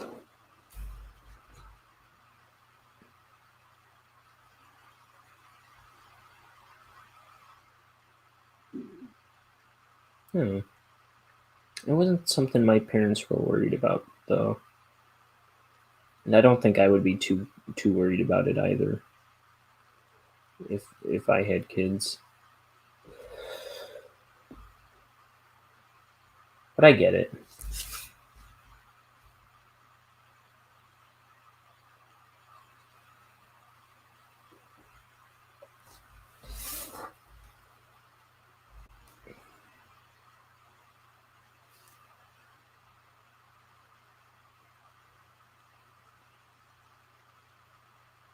Just trying to figure out how to problem solve this because I started doing the wall black, and it's kind. See, I should have done a shadow like that, and it would have been way less of a problem. But that's okay. I started doing it black, and then realized there's all this action going on here that it would get in the way of.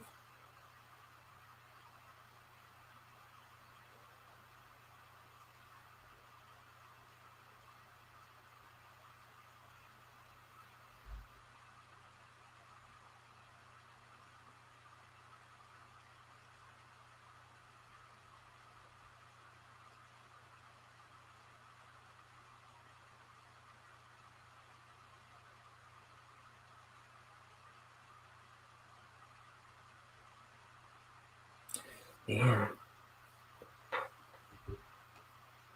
Rocco's Modern Life all edited up.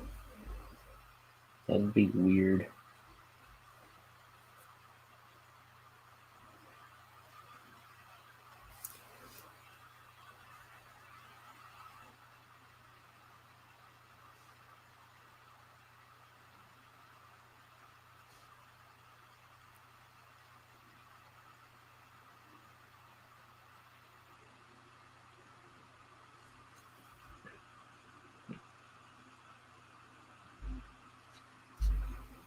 There weren't a lot of things we weren't allowed to watch. We just knew that what our parents didn't approve of or like. And we generally avoided those things, right?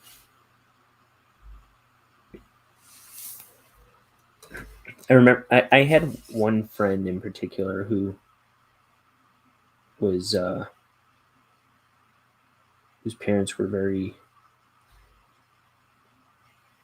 I don't know, prohibitive of what he would be allowed to watch and consume and stuff, and he was just always trying to like be normal and sneak it, but he was like always like so dorky about it. I don't know. It was just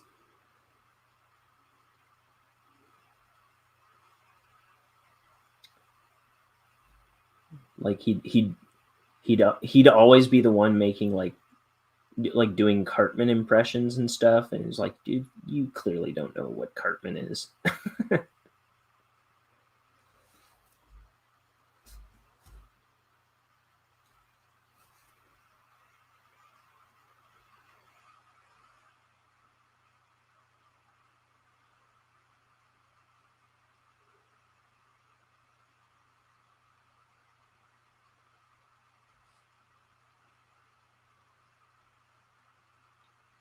Ooh, I might have to do. This show should be called Measure Once, Cut Twice. Because I should have left this.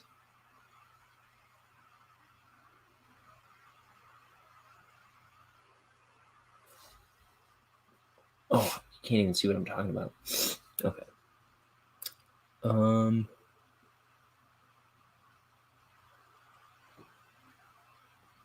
maybe it should be called Art Off Camera.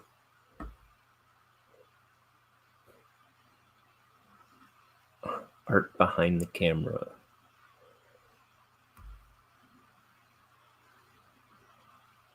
Yeah.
My best friend used to sneak watching Harry Potter with me. Scandals.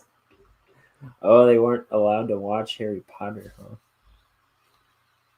I did know one kid who like it was a very like ye protest too much kind of overly like very religious household. It was like a little heavy-handed. But I guess one time I wasn't there for this, but my brother told me about it, and he thought it was really weird at the time, where like they were somebody was I think it was at a church thing, and somebody mentioned Harry Potter, and then this kid that my brother was with and his mom, they started booing and hissing and doing this, and like I was like, come on, that's a bit.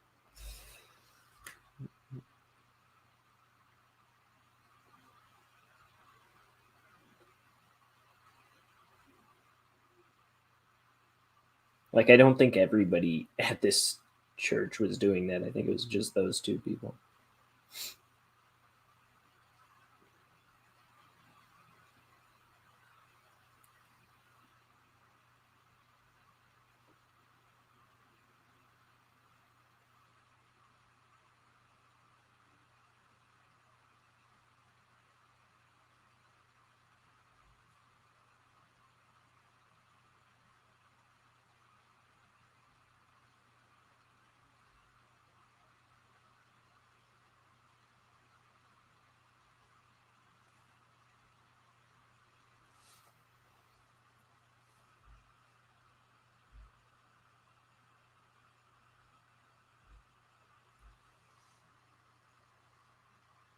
Yeah.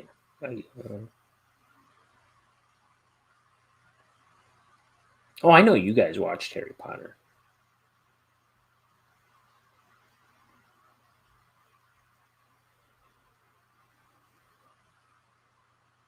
I think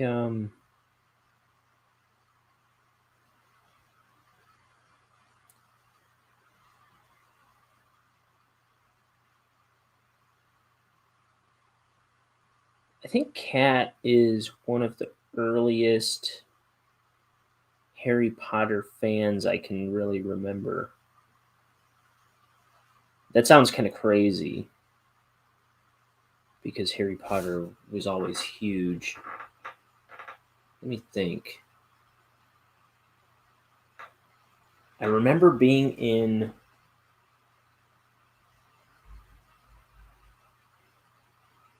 Was I in middle school or freshman year when the movies started coming out? Let me take a look. The first movie came out in what?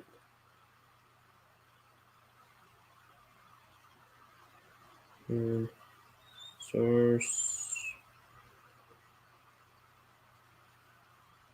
2001. So I was in middle school. I remember. Yeah, I remember being um, in seventh grade when I heard that there was going to be a Harry Potter movie, and I was kind of excited, but I don't think I really knew anybody specifically that read. Like I had been gifted, like I had gotten the first Harry Potter book from my uncle for Christmas, maybe a year or two earlier, and I had barely heard of it, and and then when the movie, I heard the movie was coming out. Like I knew it was kind of blowing up, but I don't think I knew. Like I'm sure I probably did know other people that were like. I think everybody was kind of excited about it, but I don't know. I don't remember. I don't remember anybody being particularly like, oh, I love Harry Potter, and talking about it before Cat. But I could be wrong. That could just be my broken memory.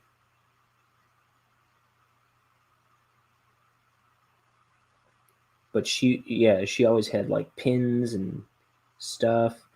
And then she would like make Harry Potter art. I remember the screen printings that she did. Uh, some people be wild, booing and hissing. It seemed like that seemed that seems like an interesting reaction. I don't know. I guess I get it. I get it. What was your doing? Getting her into Harry Potter?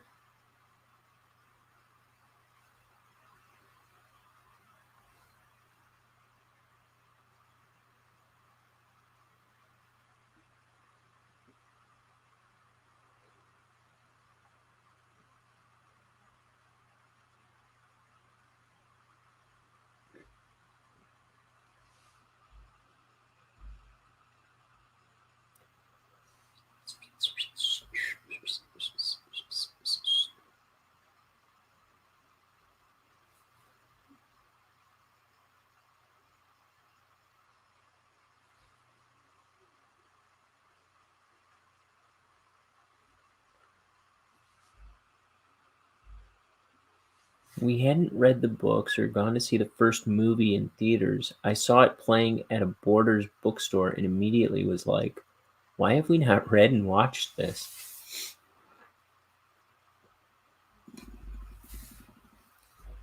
Like, I think I had just heard about like what were those little magazine, they weren't quite magazines, but we would get them. They were like kind of like a highlights. It magazine or something. We would get them every month in class. It was like a little. It was like news for kids.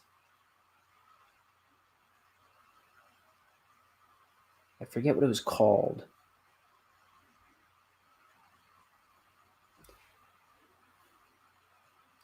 But we used to get these like little 4-6 page little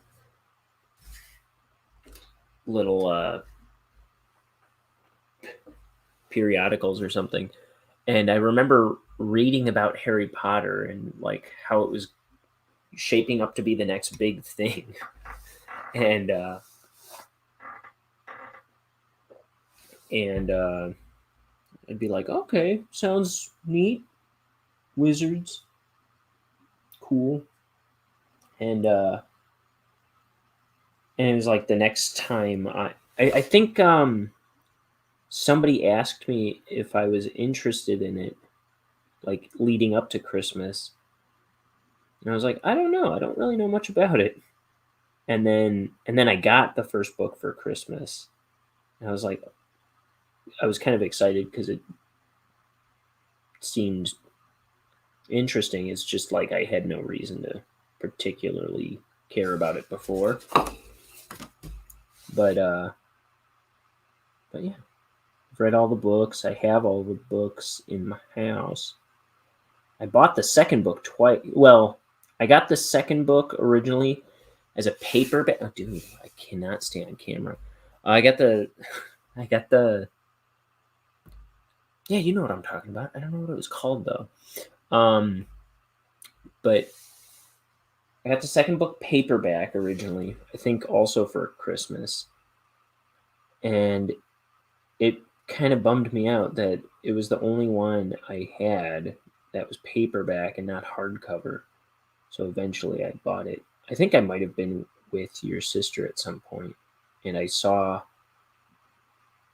the hardcover in a store, in some like unlikely store too. I think it might have been like Woodman's or something. I was driving around with some friends one time, and I was like, I need this in hardcover, so I'm just gonna grab it right now. But I have all the books. I've seen all the movies, though I barely remember. I think I've seen all the movies in theaters too, but I barely remember the last movies.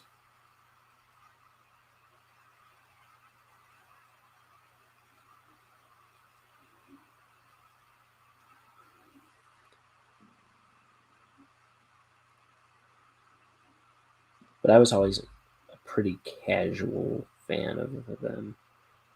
There's some really fun stuff in the books though. My favorite one is Chamber of Secrets.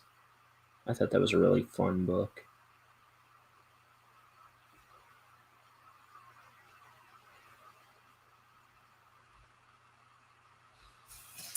Yeah, it was something kind of scholastic, and I remember there was some kind of comic that I always looked forward to, with an elephant and another animal. There were two characters.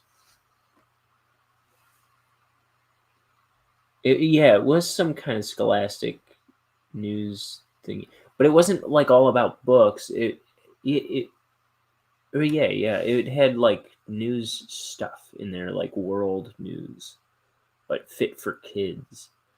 Um, it was kind of like training you to like keep up on like world events a little bit. I was never a casual fan of Harry Potter.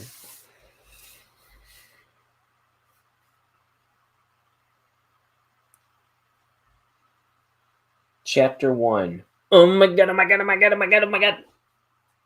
You were like, right out the gate, you were like, all about it.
We literally fought over the books. We would buy one copy of each book and steal it from each other to read.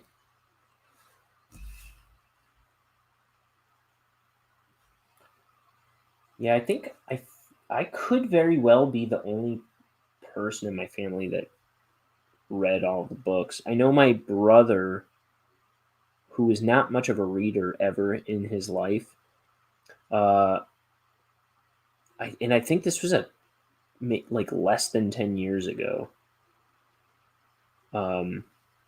Maybe it was longer than that. Maybe it was about 10 years ago or so. Decided to read the first 3 Harry Potter books on a road trip, and he read all 3 of them.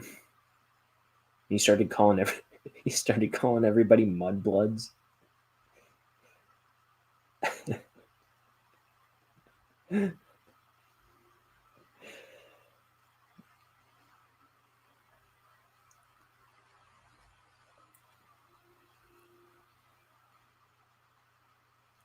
But yeah, I don't know what possessed him to suddenly pick up the first 3 Harry Potter books and read them all back to back. I don't think he ever read the rest of them, but I think he liked them.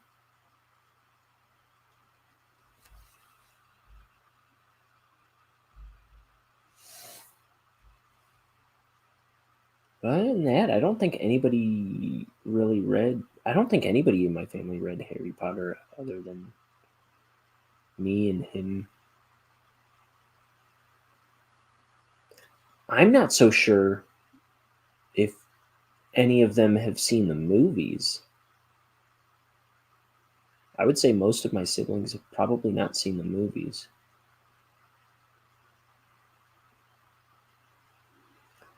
I think me and a couple of my siblings saw the first one in theaters, but I don't know if any of them have seen the rest. I'm not sure.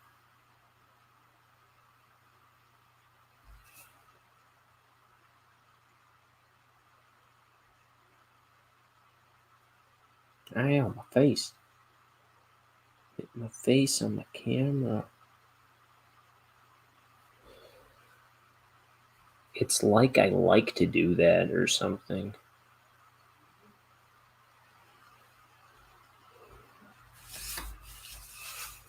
We also, oh yeah. We also listened to them on tape on road trips. Highly recommend the audiobooks read by Jim Dale, who was the narrator on Pushing Daisies, which I've talked about on the show before. Yeah. I didn't know that was a thing except for Kat. Kat would always talk about the audiobooks read by Jim Dale. Because she knew I also liked Pushing Daisies. I gotta finish this panel and then get a cup of tea. Let's see, I've got less than an hour. Dang.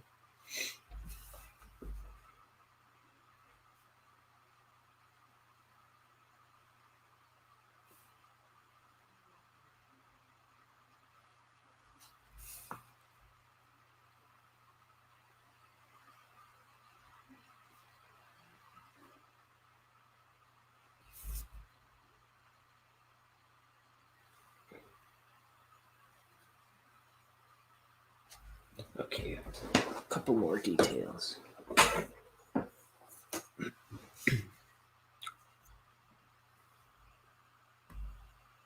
Yeah. That would have. I thought I read something that if. I think I read something at some point that if the show went on Pushing Daisies, that the narrator might have become a character, which would have been interesting. Of course, I could be making that up. I don't know.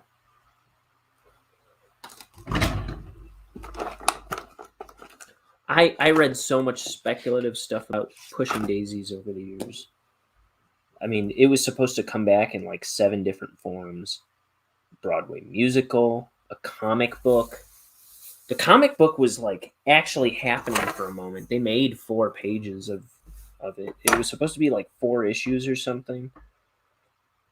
They were going to bring it back. They were going to bring the show back. I think I've heard that they were going to redo the show or do a movie. Like, but none of it's ever come to fruition.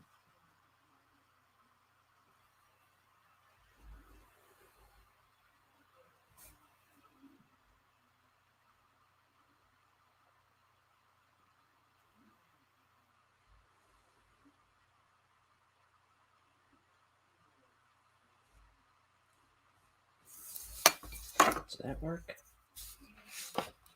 It will once I white out some of the stuff I just drew without paying attention.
We'll fix it in post.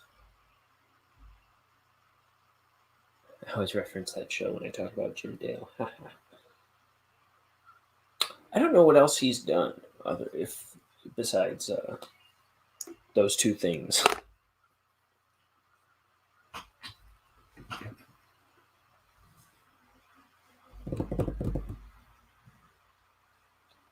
Okay, this page is done. Oh man, I need to look at this beat up table. I need to heat up that water if I want to have another cup of tea. Here, I'm just gonna hit that button.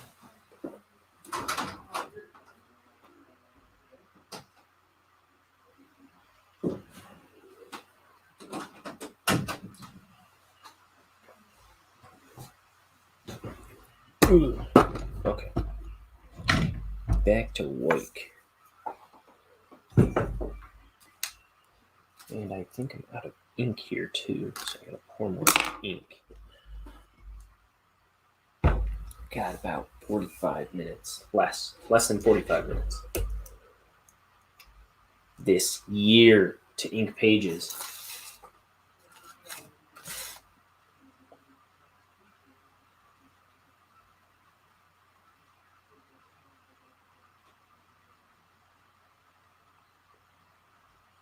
I think that's about 45 minutes worth of ink. I got ink all over my fingers. Okay.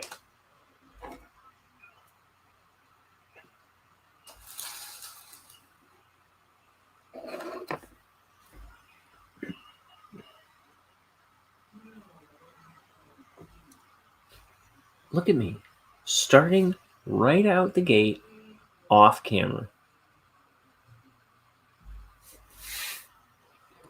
Ooh.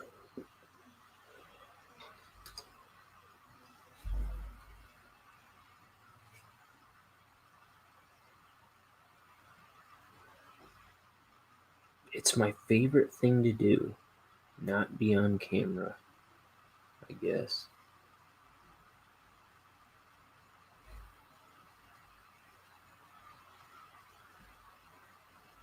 This wobblet line. like some kind of octogenarian in Ryan's clothing.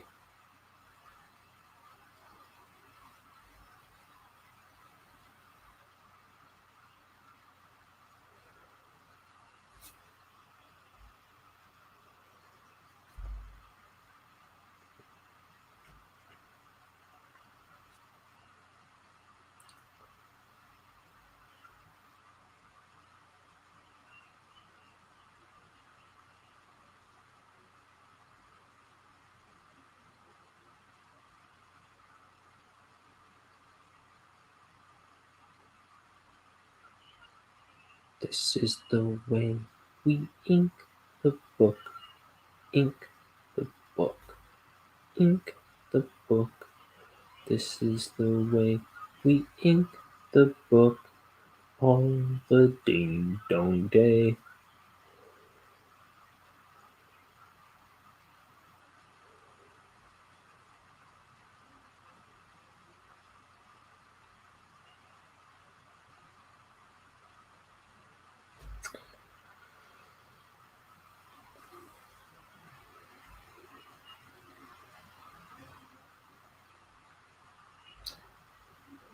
I remember seeing. I don't remember if it was the last, because they split the last movie up into two movies, Harry Potter. And I don't remember which one. I think it was the last one I saw with my team animation group.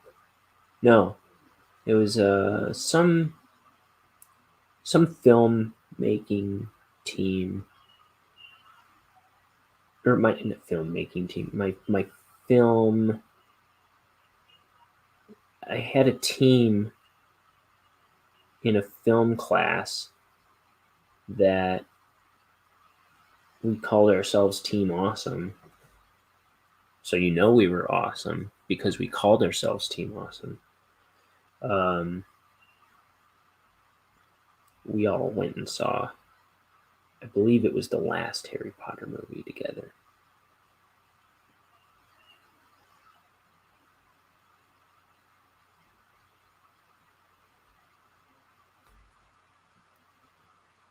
And I don't really remember it.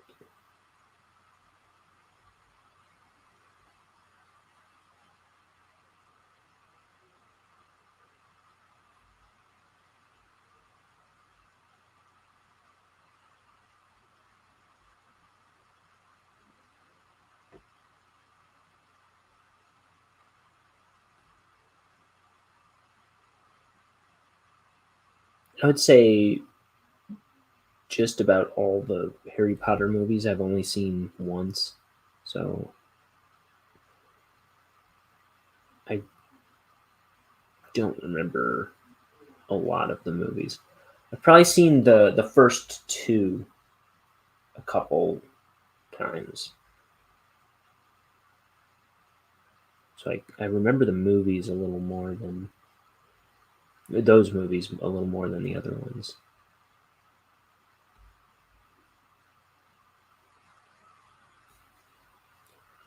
Let's see, I need this arm to not fall right into that corner.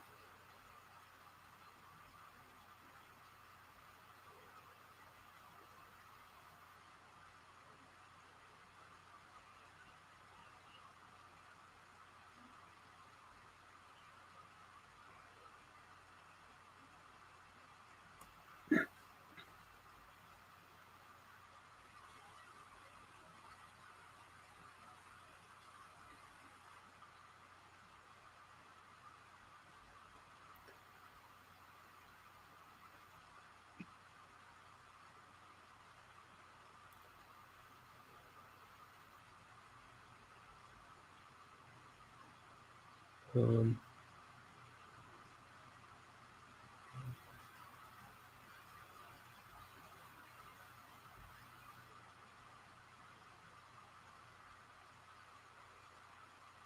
Dang it. I was supposed to respond to somebody about something. I just realized I'd blown her off for like, about a week. That's all right. I think she knew what my response was going to be.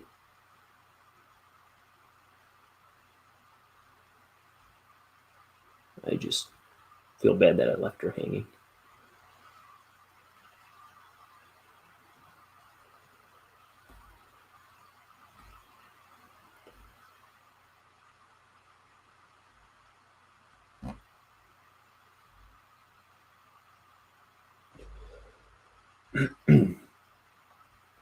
I've watched them all many, many, many times. I could probably quote a good chunk of the lines.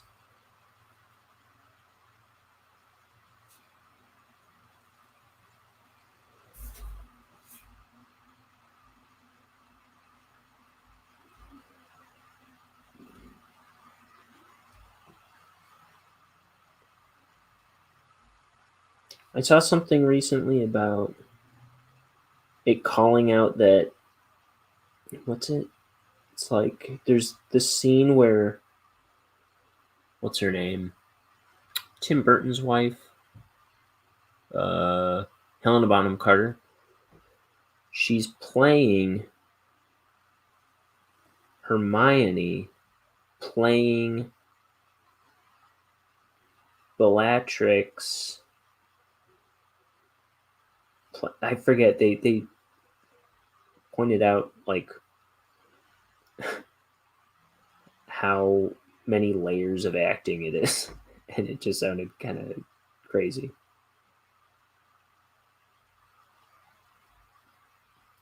It's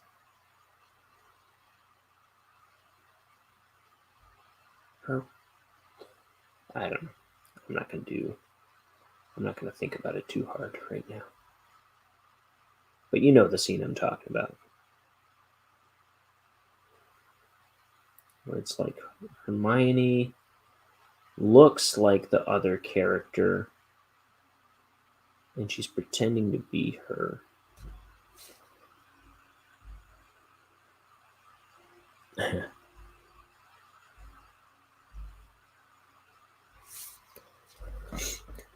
That is always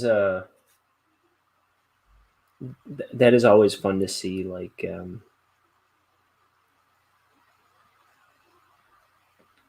characters playing other characters. Like I know on Community, it's in like the worst season of the show, but it's one of the best episodes of that season where they do a Freaky Friday episode, and what's their name? Troy and Abed switch bodies, and then they're just playing each other the whole episode. Um, or like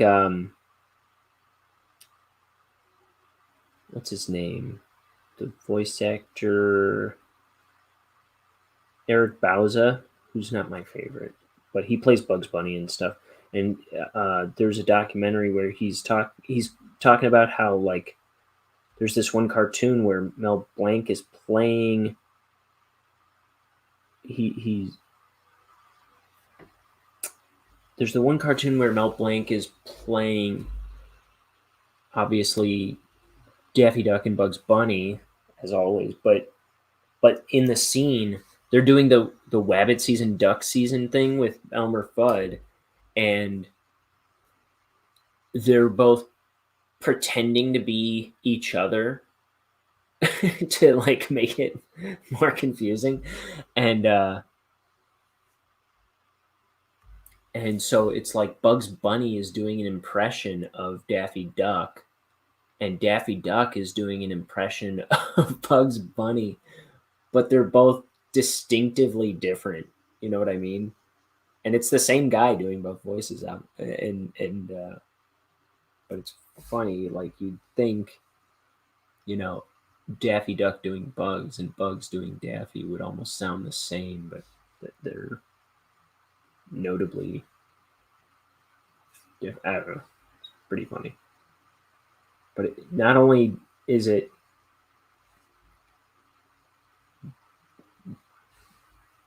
like layered both ways, but it sounds like Daffy doing Bugs and bugs doing Daffy. It's very fun. Very, very interesting, very well done. They don't make them like Mel Blanc. No Mo. Fine, I'll make it higher. Since I messed up.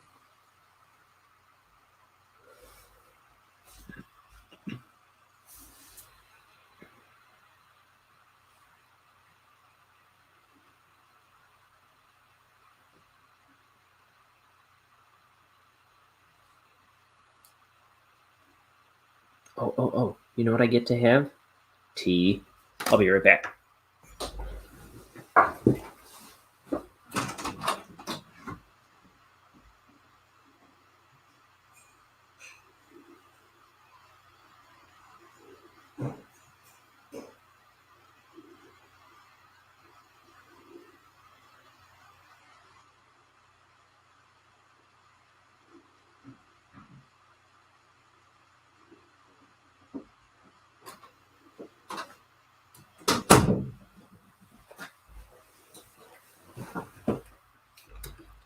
All is right with the world.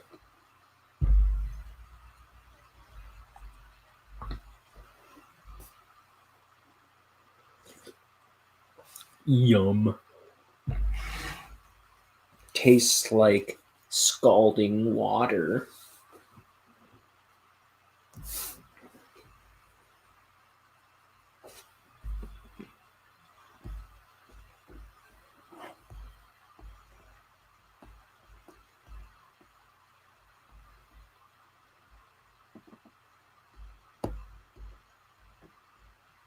Sorry, just browsing my phone here. Oh, okay, I got an email from Twitch.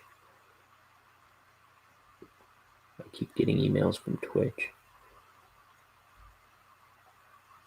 Now that I'm streaming to them. I don't read them. I don't look at them. No, I can't stand Twitch. I hope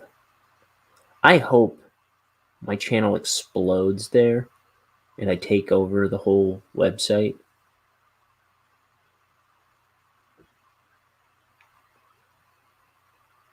So I can tell them to their face,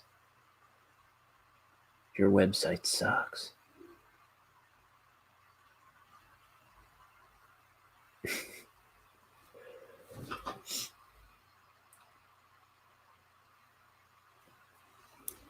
It's like I don't know where to look first when I go on to the Twitch website. I'm glad I don't even have to look at it. I just click add stream to Twitch.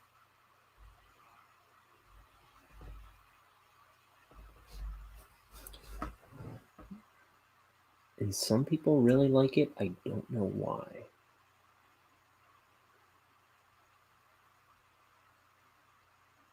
Also, it always I'm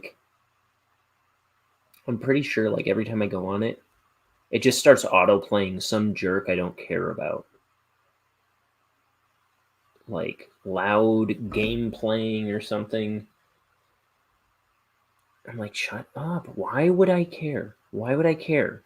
I don't like when anything auto plays. Get this through your head.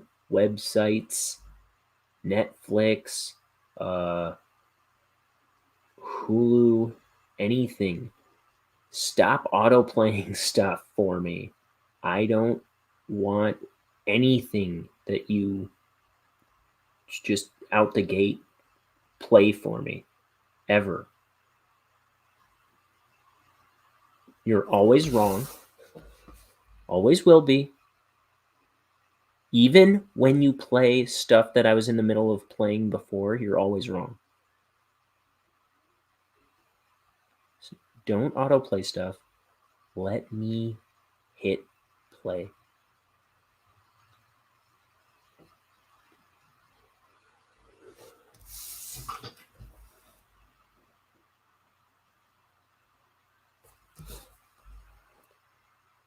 mine my information, sell it to the highest bidder. Just let me hit play.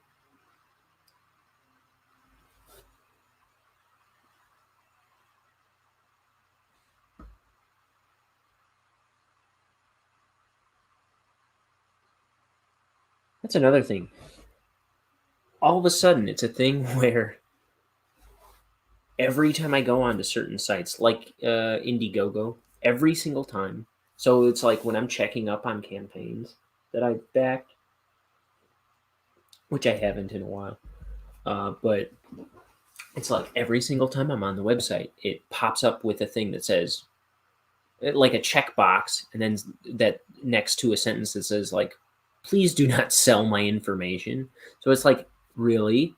I have to over and over tell you every single time that I don't want you to sell my information.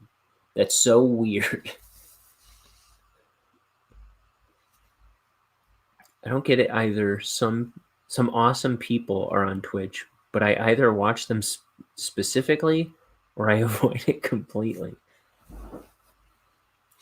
Like a couple people, like when I started streaming, have told me like, "Oh, you need to get on Twitch," and I was like, "Well, I believe you because everybody says get on Twitch," and then I know, I don't know, I just understand people gravitate toward it and people like it. I just can't understand why. And then it's just like, it's just a mess of information on the page. It's so cluttered and ugly. I can't stand it.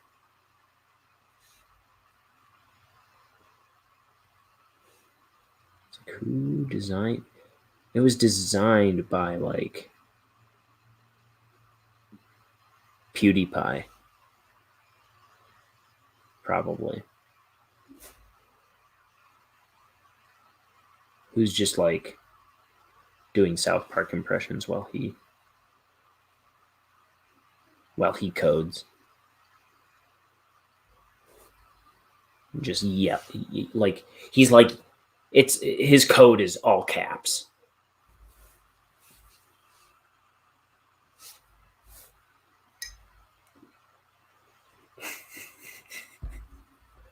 That's what Twitch looks like. It looks like PewDiePie is coding the website himself in all caps.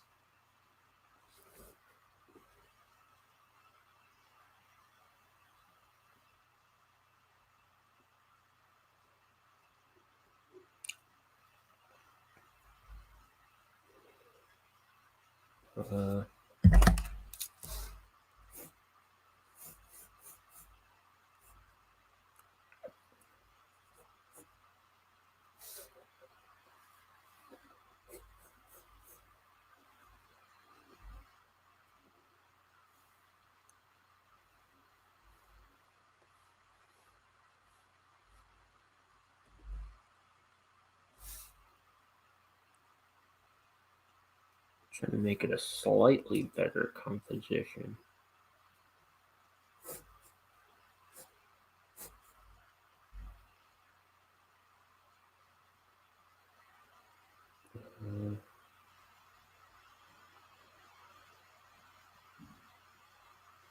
It's still going to be bad because there's all this dead space. Maybe I can make him saying something. I don't know. I might reposition some panels when I scan all these in and stuff and start laying out the pages.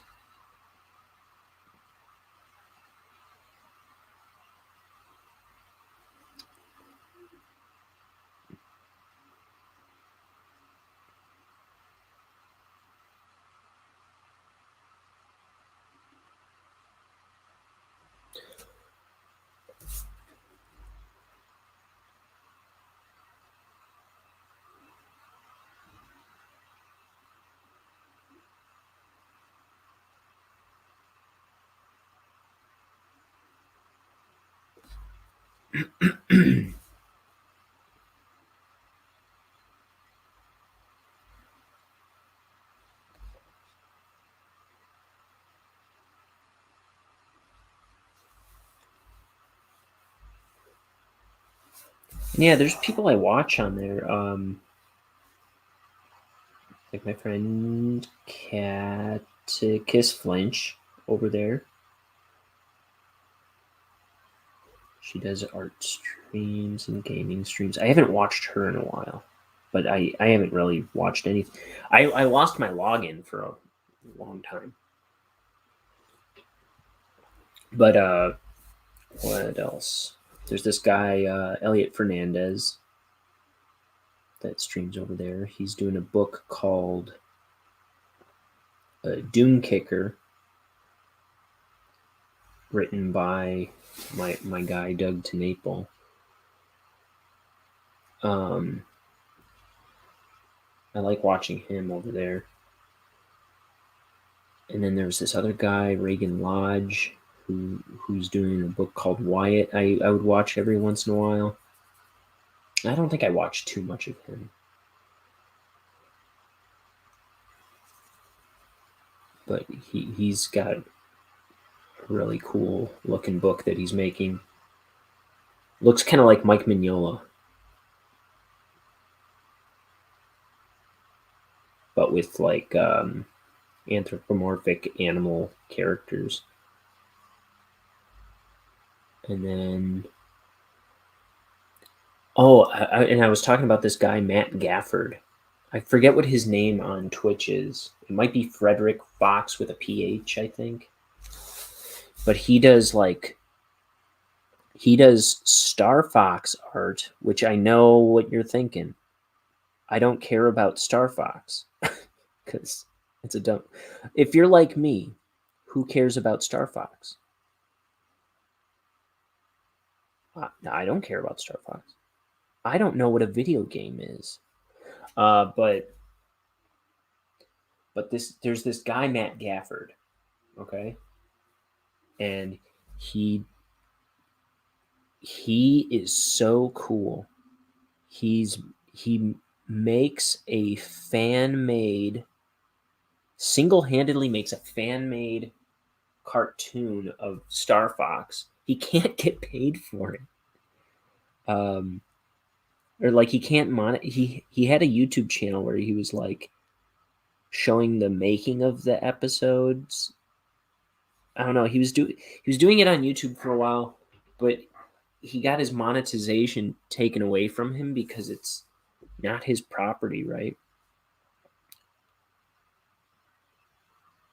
But he makes a Star Fox cartoon. I forget what it's called too. But I watched the first episode, and it's like a it's like a dramatic comedy maybe of about Star Fox characters, and it looks not only like something you would see on TV, it looks very like 80s, but with like he uses Blender and all kinds of programs. He's taught himself all this stuff. It looks so good. And he makes it all by himself, painstakingly, all by himself. I forget how long it took him to make that first episode, but I think it was at least a year or so, maybe 2 years. And he was working on a second episode that I think was going to be shorter. I think he was still posting. I don't know. I think he was still posting the end results to YouTube. He might have a Patreon or something. I forget. I think he had a Patreon last I saw. And he also had a puppet head an animatronic puppet head that he had made on the side of making this beautiful, amazing, like TV quality one-man show animation where he voices not all the characters, but most of the characters, and he's got an amazing voice too. He's got this really deep voice. I don't know. He it was made for cartoons though. It was made for voiceover work, is what I mean. And uh, and he does a lot of really. He does a variety of voices, and he made this animatronic puppet head of one of the characters, and like he made all like he with a 3D printer he made all the the the rig inside the head. And he's got this like remote control that he put together where uh its eyes will move around, and its mouth moves, and like he can just and he does the voice of the character, and it's just so cool. And he learned how to like he learned how to use a sewing machine and put all the fur together, and it the guy is a nut. He's and he seems like just such a cool guy. I don't know. I like I say, I don't care about Star Fox one bit, but I love what that guy's doing. I'm gonna see if I can find him real quick. Oh, I gotta get out of here soon. I'll talk about it again. I'll see if I can get a link and share it on the show.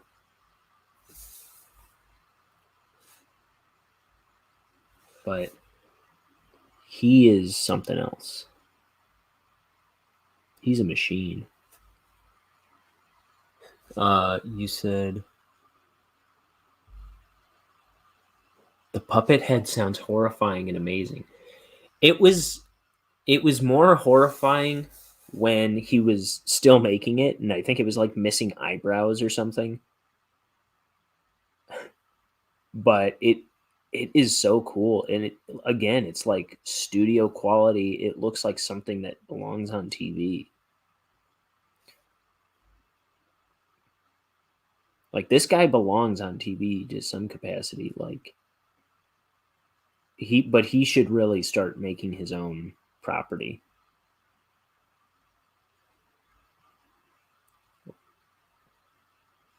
Because oh man, he'd be a millionaire by now if he was working on his own property this whole time. Someone would have scooped him up. Some network would have scooped him up. I would swear it. They would have bought his property, but he's working on Star Fox stuff. And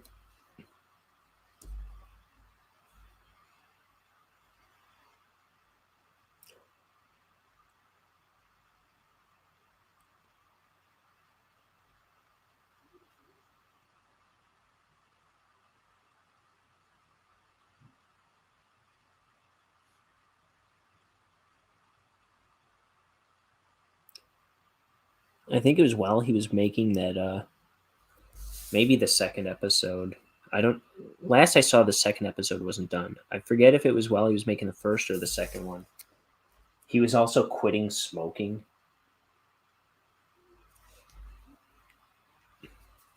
I don't know. Guy it just he just blows me away.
tie.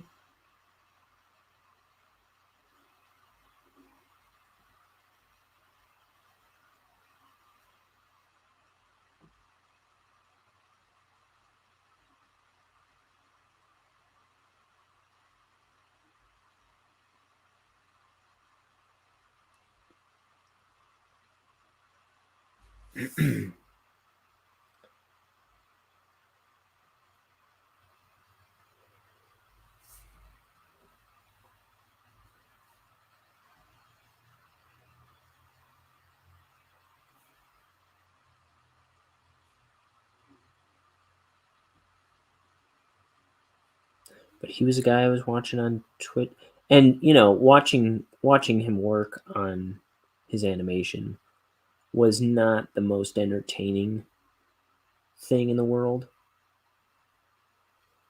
but I was very interested into seeing his process, which was oh so laborious. I mean, I've done animation, but what he was doing seemed so painstaking and oof. I don't even remember, but I just remember it looked like, how do you ever get anything done? Yet he was doing it.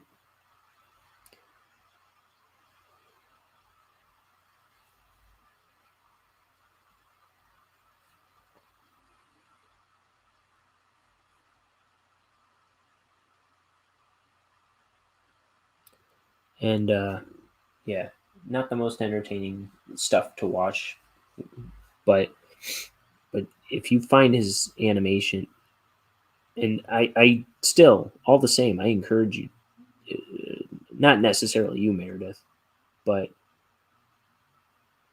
but people interested in animation and making stuff, check him out for sure. He's he is just wild, but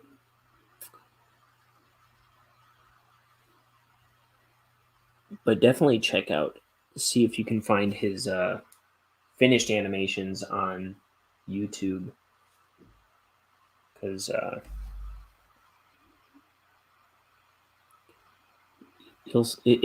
you'd be surprised to know that it's like a one man operation.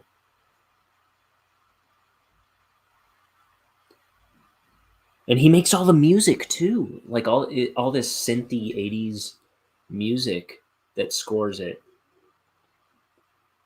He makes all that.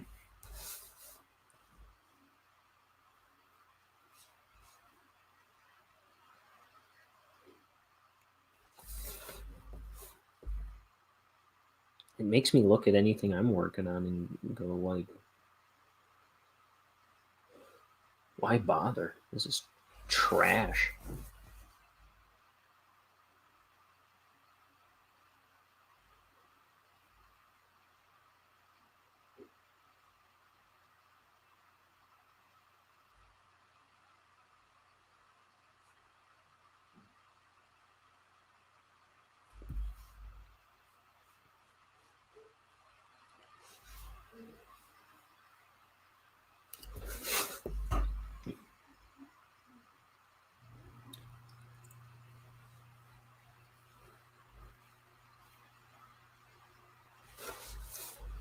Okay.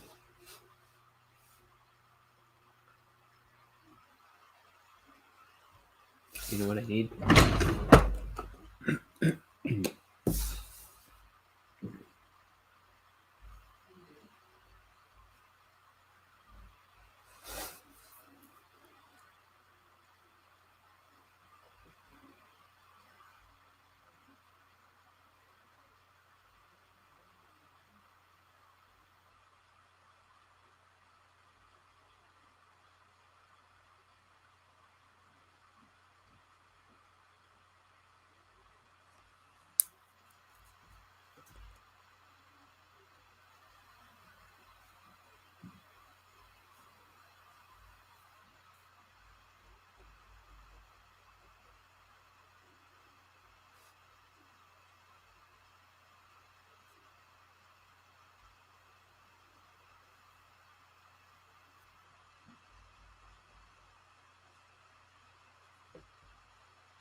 Lies and slander. You are very talented.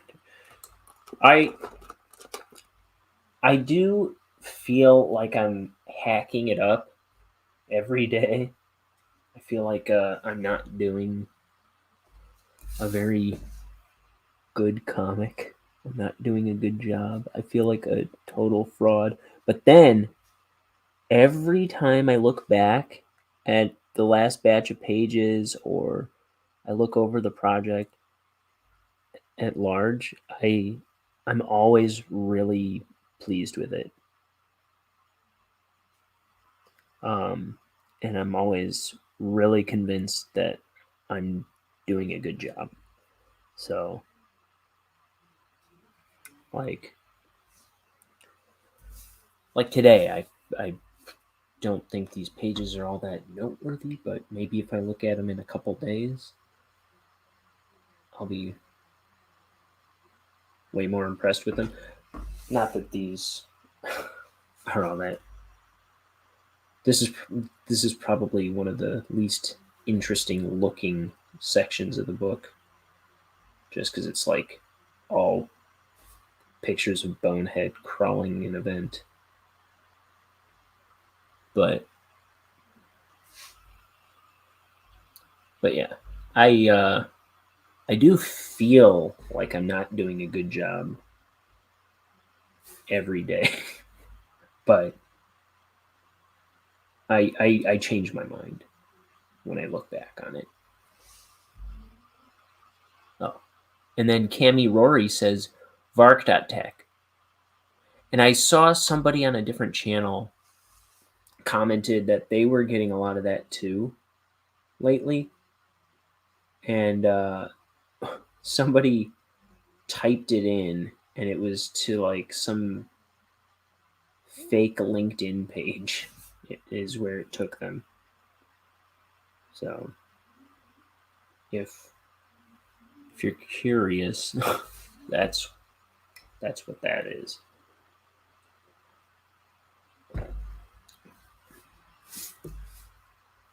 So I was like, even for bots to post this stuff all the time, I was like, it's not even anything.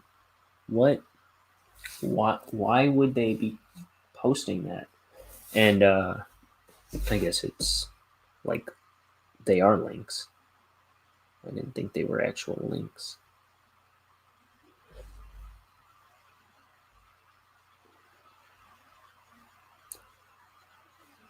I'm gonna have to leave in a minute.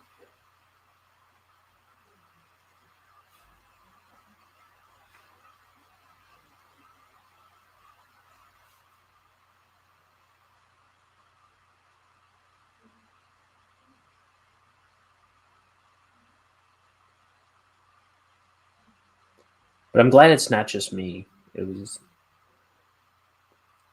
because I was starting to think like, how come I never see that in the chat in other YouTubers shows? And then they commented that they've been getting a lot of that. So I was like, oh, good. I'm not being singled out by the beast.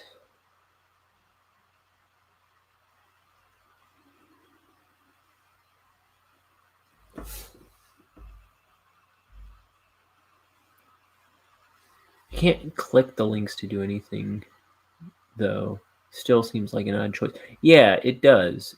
Like, you want me to just type that into my browser.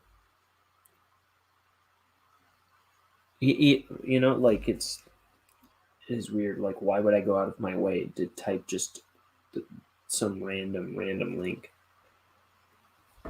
And then when I get to a LinkedIn page, what would compel me to do anything with it? You know?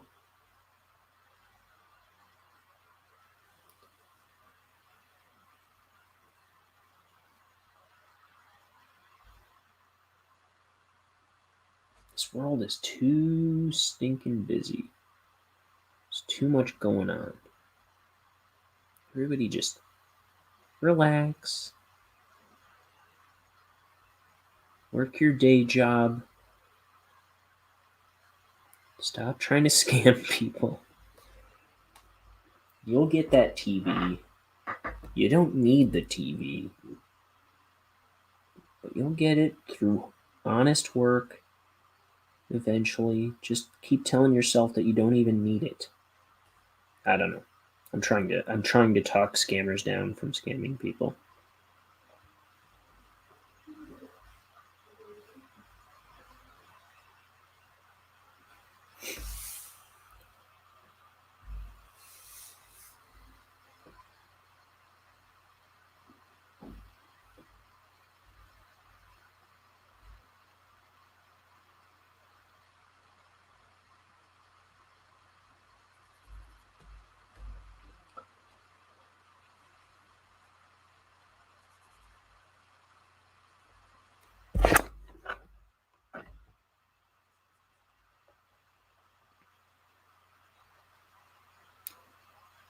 No. I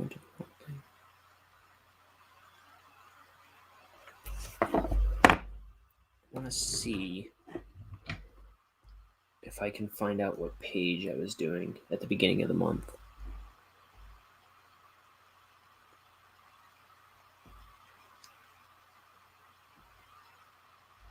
Let's see.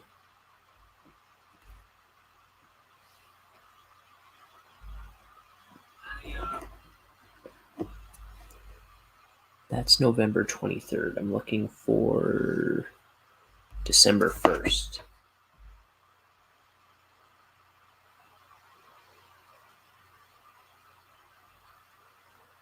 Let's see here.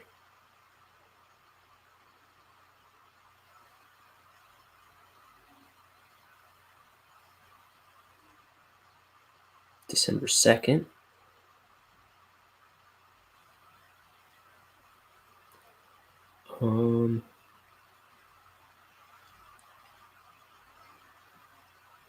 December 1st. Let's see what page I was working on. Ow, my face. Okay, it's 3:01. I gotta go, but let me see if I can get an idea of what page I was on. I was doing that one.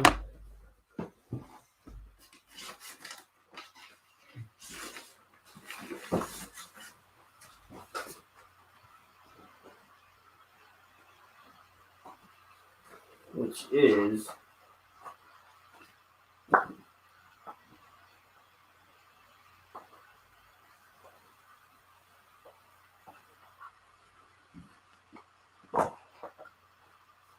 don't see it.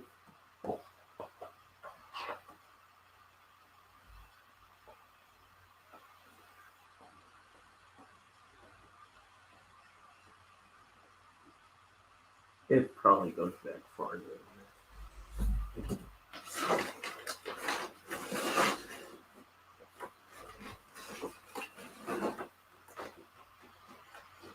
Well, I have done. I think this might be page 31 for the month. But I don't know. In any case, it's been a long month, and I gotta go. But I'll be back tomorrow in the new year doing a new page. I'll finish this one and start a new one. I hope everyone has a good, safe new year. Especially you, Meredith. I don't want anything bad to happen to you. Because you're my friend that comes on the show. Also, I don't know why I don't invite you to come on the show. I don't know if you like doing that, but like camera on. But no one else seems to like to come on camera with me. But what am I gonna say? I don't know. I'll be back, and maybe I'll see you tonight, Meredith, through the internet. All right. Who would like to? Maybe once my portfolio is done. Oh, okay. Okay. Yeah, let me know. And otherwise, I'll be back tomorrow and every day to the best of my ability. Every day for the foreseeable future, I'll be on. Goodbye. Bye, Meredith. Thanks for chatting with me. I'll see ya. Bye. Happy New Year, everybody.